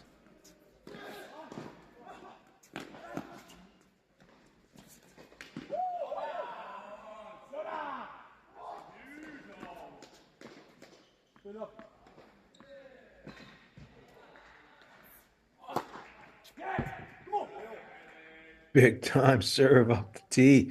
After he had been going high percentage before, he goes for the dagger serve. And now he moves out a little wider. So is this one going to be a kicker? Yes, big kicker. And that is the way to close out a match, ladies and gentlemen. Leonardo Malikowski from St. John, 6-1, 6-2 over James McPherson. St. John's takes a 2-love lead.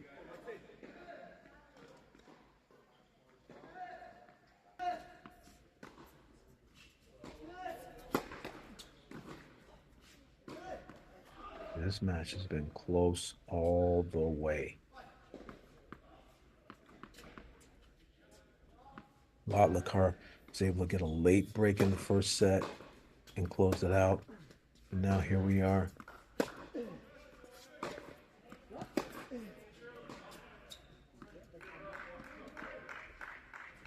We're all in the second.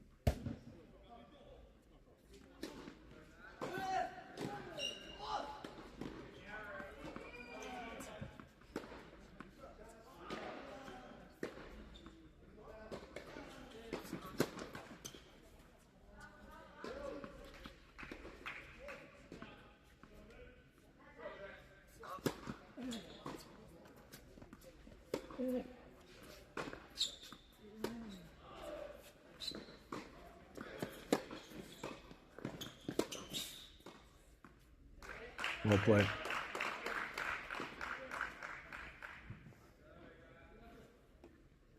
Makes it look easy at the end, but the shots to get him to that point were not easy. Accurate, well placed. pressure by court position, not necessarily by ball speed.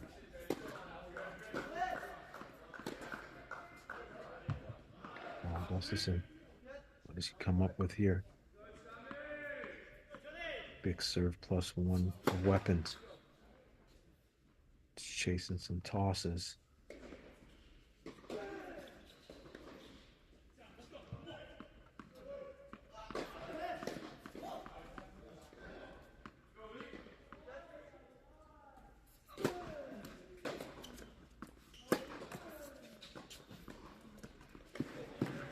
Big inside out forehand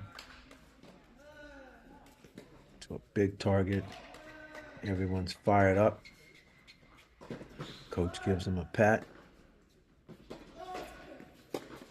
Knows this is an important match because if Lotlakar is able to close out the match here, it's a different dynamic going across the courts when it's 2-1 instead of potentially 3-0.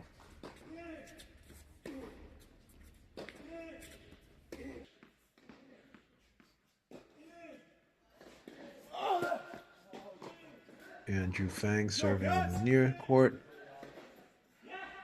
Ryota Kaneda toughed out that first set and now is knocking on the door, having a commanding 7-5-3 love lead here at number 6. You can see St. John's is applying pressure everywhere.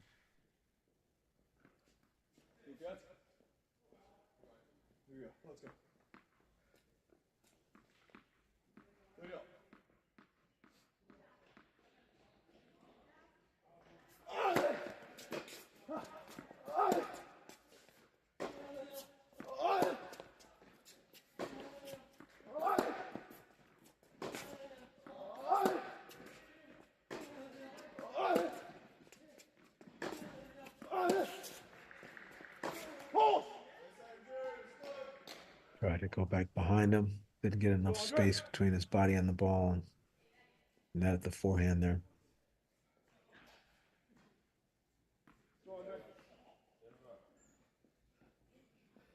Key moment for Andrew Fang, junior from Canada.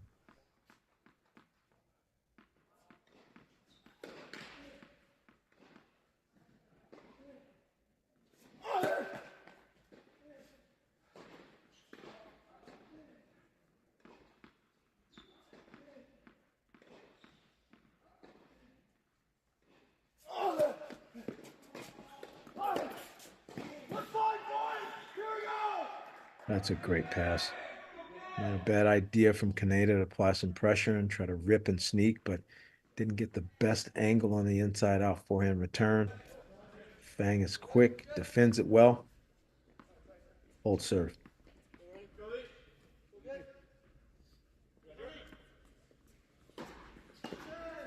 Back over the 1-2 singles. Carl Gustafsson was able to hold, so Lotlakar cannot close out the match here. He can only serve to stay in it. Go 5-all here. And Gustafsson get a break and actually even things.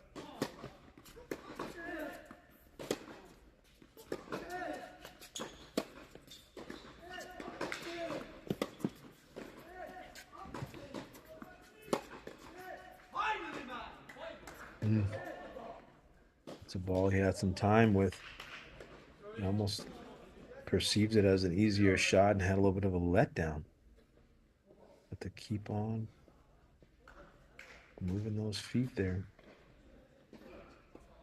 Can't take any balls off, points off, or shots off.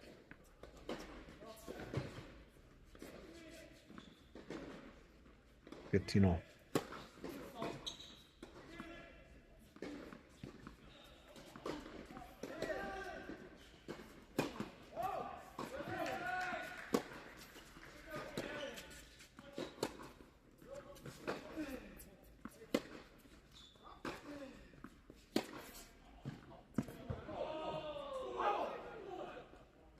I think that was called wide.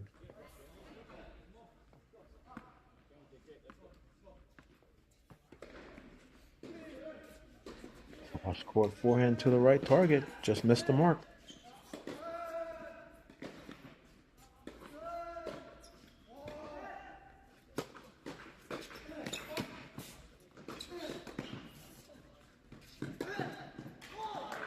He throws in the serve volley there. You don't know what's going to come from this young man. Junior from India had a lot of tricks up his sleeve.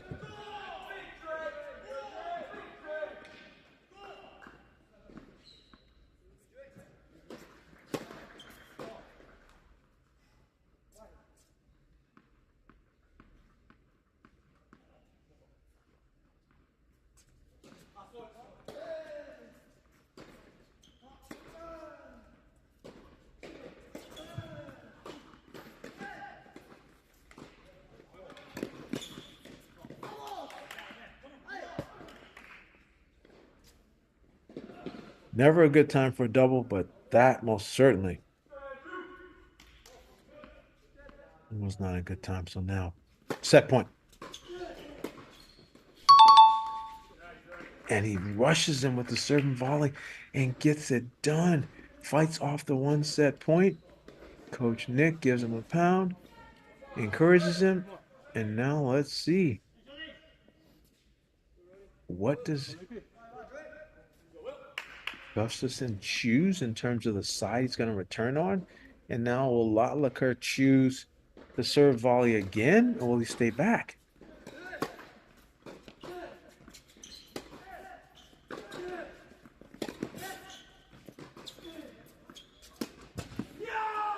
And he has a big windup. There's definitely a lot of hand action in both of his swings. And sometimes that can cause a timing issue, and that reared its ugly head at the worst time.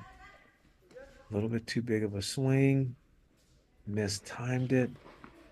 Game in second set, St. John's. So now St. John's still looking for 2 more points.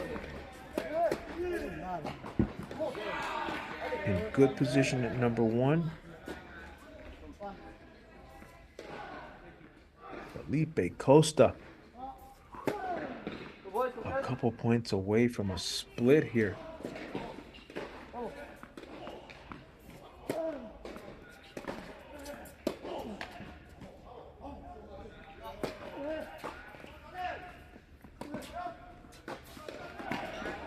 Oh, what a passing shot.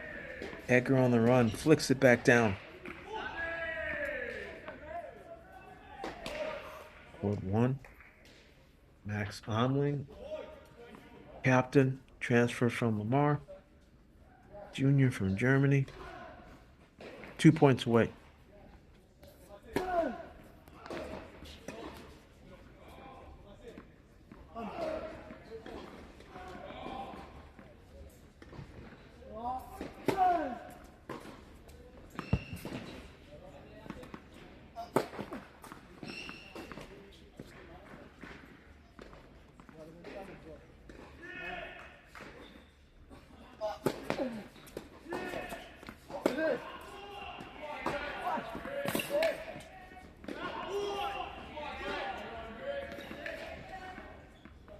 Edgar is fighting. And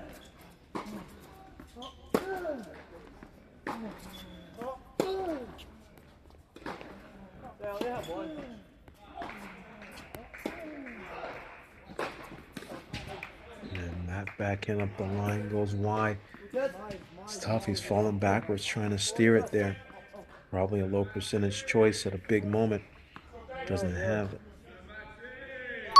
enough scoreboard to take that risk. 2 match points. Excuse me, 3 match points for St. John's.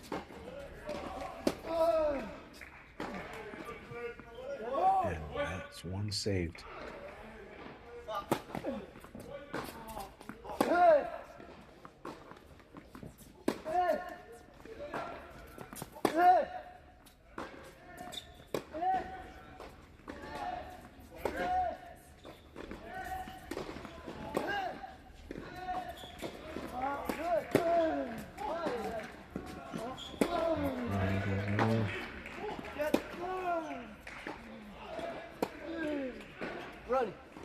have a ball there.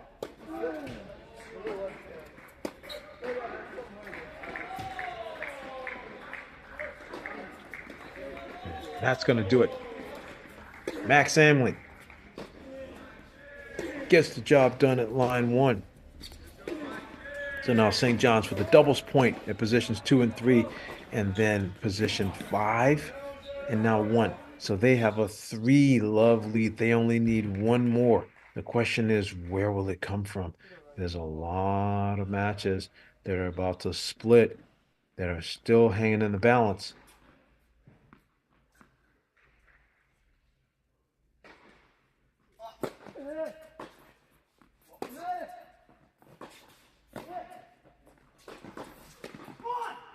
Look at the running. There's so many times that these players are asking the question, approaching to the backhand, hitting the open court volley to the forehand and saying, can you run this ball down and make the shot? Costa asked the question. Edgar has the answer. Yes, I can. Game, St. John's. Edgar back on serve here after Costa served for the second set at position number 3. Let's take a look at position number. Andre Ajed, after losing that emotional tiebreaker, down 4-0, back to 4-all, but then losing at 7-4, is off to a quick start here at number 4. So positions 4, positions 2, positions 3, all very close. Last time we checked position 6, though, there was a bit of some score separation. So that'd be the question, if that's where St. John's has the best chance to possibly close this match.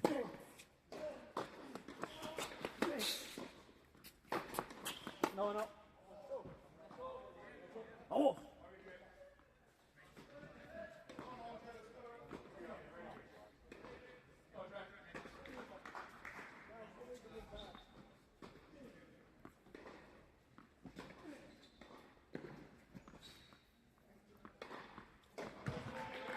And this is CrossCourt Cast presented by Crack Racquets. Coach Mark Bey here bringing the action to you. We're a little bit behind schedule tonight, but boy, we are not disappointing.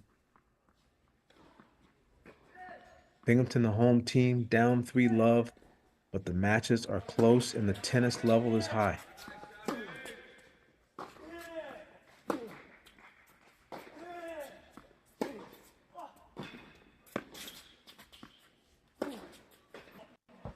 And he missed it. Reaching for it, overcooked it. We were tough getting on the air on time tonight, but don't want to discount some of the amazing support that Binghamton has here at this facility and for this team.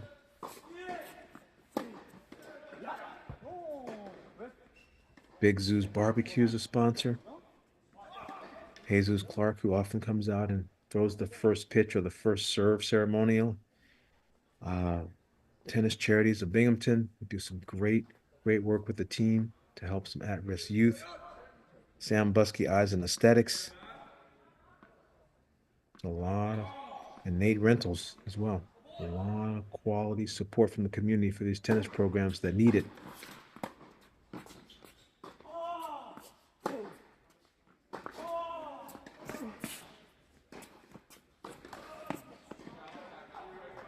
A couple of forehand miscues by both players here in this game.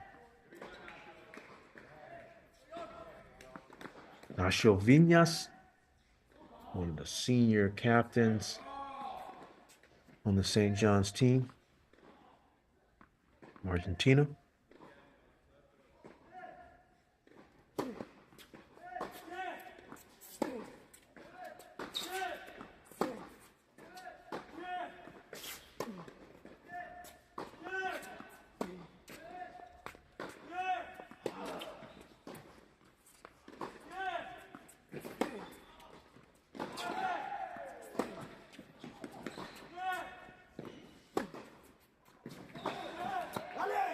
That's good tennis. You have to really respect how well he understands the timing of the movement. He's giving a lot of real estate in the forehand corner. He's leaving it open. And he's cheating to the left, and he's still able to run around and hit all those forehands. Viñas is a master of that footwork timing, the cover. There's been a lot of great players that back in the day, it was probably Jim Courier that started it. And mostly nowadays, there's so many players now, Alcaraz and center, that are capable of running around so well.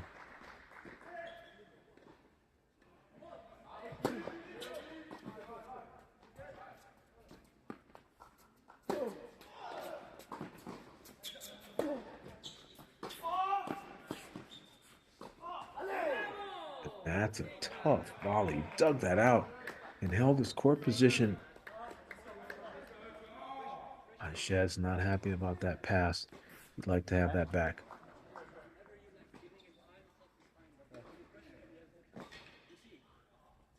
No product like college tennis.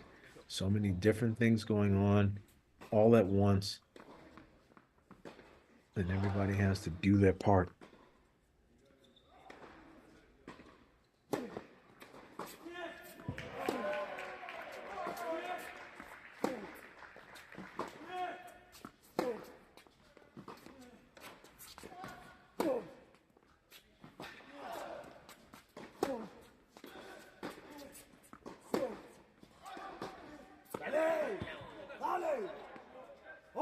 These are the type of rallies that they've had.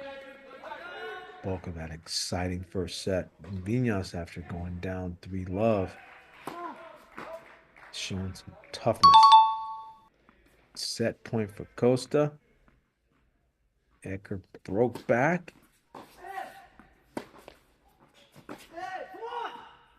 And he comes and threads the needle on that forehand. What? Just ice in his veins. 5-all there. But this, ladies and gentlemen, might be the decider. There's a lot of close matches going on, and the other 3 courts most certainly could split everywhere.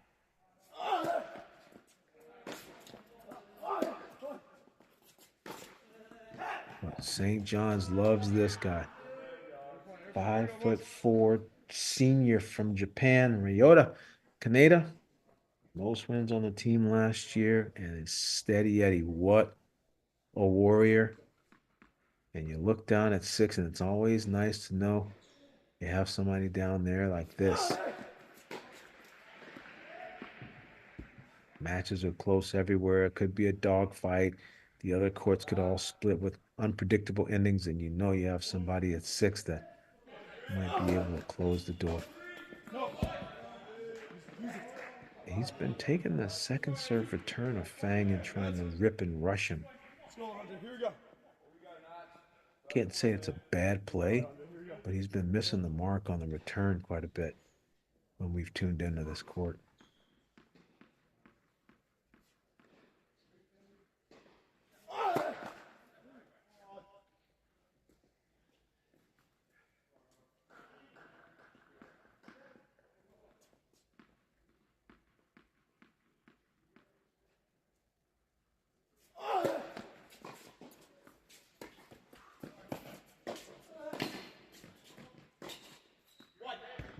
And Fang sneaks in there, not even on his best stuff, just on true toughness. One of the big things that Coach Zazula talks about is the team's 4 pillars: gratitude, grit, edify, and compete. And that's right now, Fang showing some grit, trying to hang in here.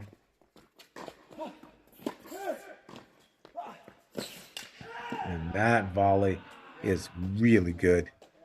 That is just too good. Ryota Kaneda. Short-term memory loss. Misses a couple net appearances and comes roaring back in there.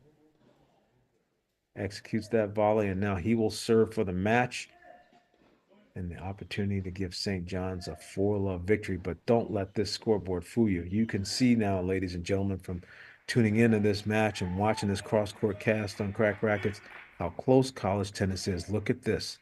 6-3, 5-all at this position. About to split sets at number 2, over at number 4. Vinyas 7-6, and then Ajed was up 3-0 and then 3-2. So it is 1-all in the third over there at position 2. Now 6-3-5 all here. So all 3 of these matches on the other positions besides court 6, positions 2, positions 3, positions 4, all up for grabs. There's many times where a college tennis match may show 4-0 on the final score, but could most likely have been 4-3.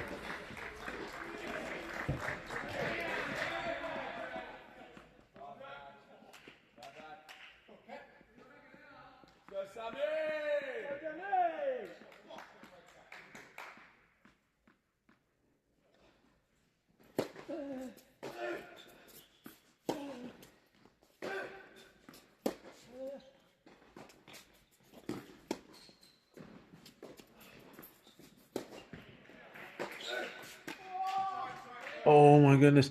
Fang comes in on a chip and charge. Kaneda neutralizes him, comes in himself, and a flipper down at his feet, and he brings him to his knees.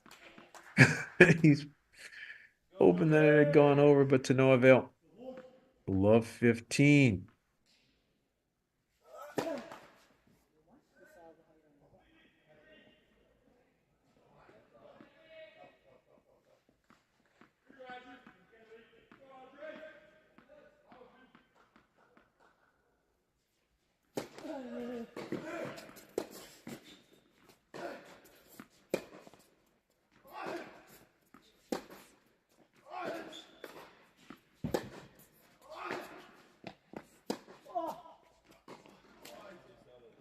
That's good depth. High quality points. Both guys leaving it all out there. Throwing haymakers at each other. Part of why college tennis is so interesting, because you can talk to them in between points, as you can see here. Getting a little feedback from the coach without disrupting the flow of play.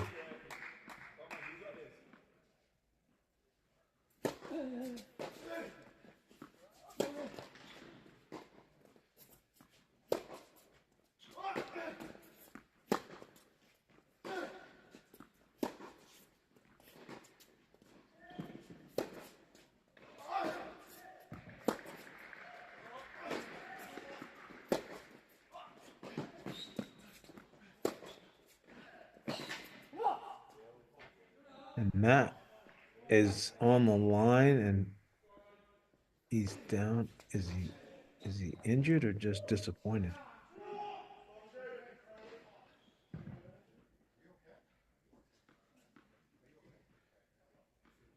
He seems to have tweaked something there, running for that shot.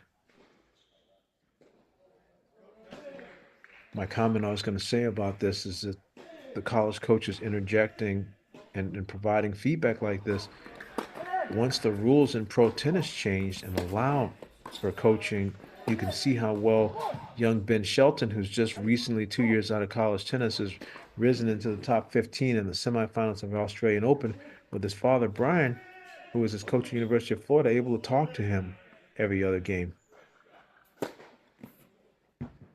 That's turned out to be a format in college tennis as well. And so I'm not sure if he hurt himself or if he actually is cramping. But right now, he is not physically able to compete for this point as much as he wants to. So this is game, set, and team match for St. John's, the Red Storm. They win the doubles point, and then they win in positions 5. They win in positions 1. And then Ryota Kaneda closes the door, 7-5, 6-2 for 4-love victory.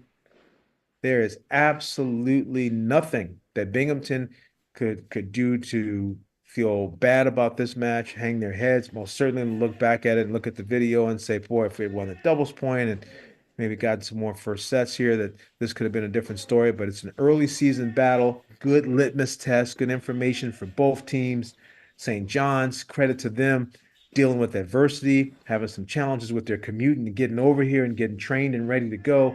Missing assistant coach Carlos and still coming over here and handling the business, getting the job done, and getting some victories under their belt as they get ready to get tuned up for their Big East season. And clearly, Binghamton playing a strong team like this is going to help them as they move into the NEC conference as well. So just a great college tennis atmosphere all around, great early season match. And we're so happy that on the CrossCourt cast here, we were able to bring it to you. So again, Coach Mark Bey signing off tonight. It is a 4-love victory for St. John's over Binghamton, and it's been it's been my pleasure and your opportunity to view this high-level college tennis, and there's nothing like it.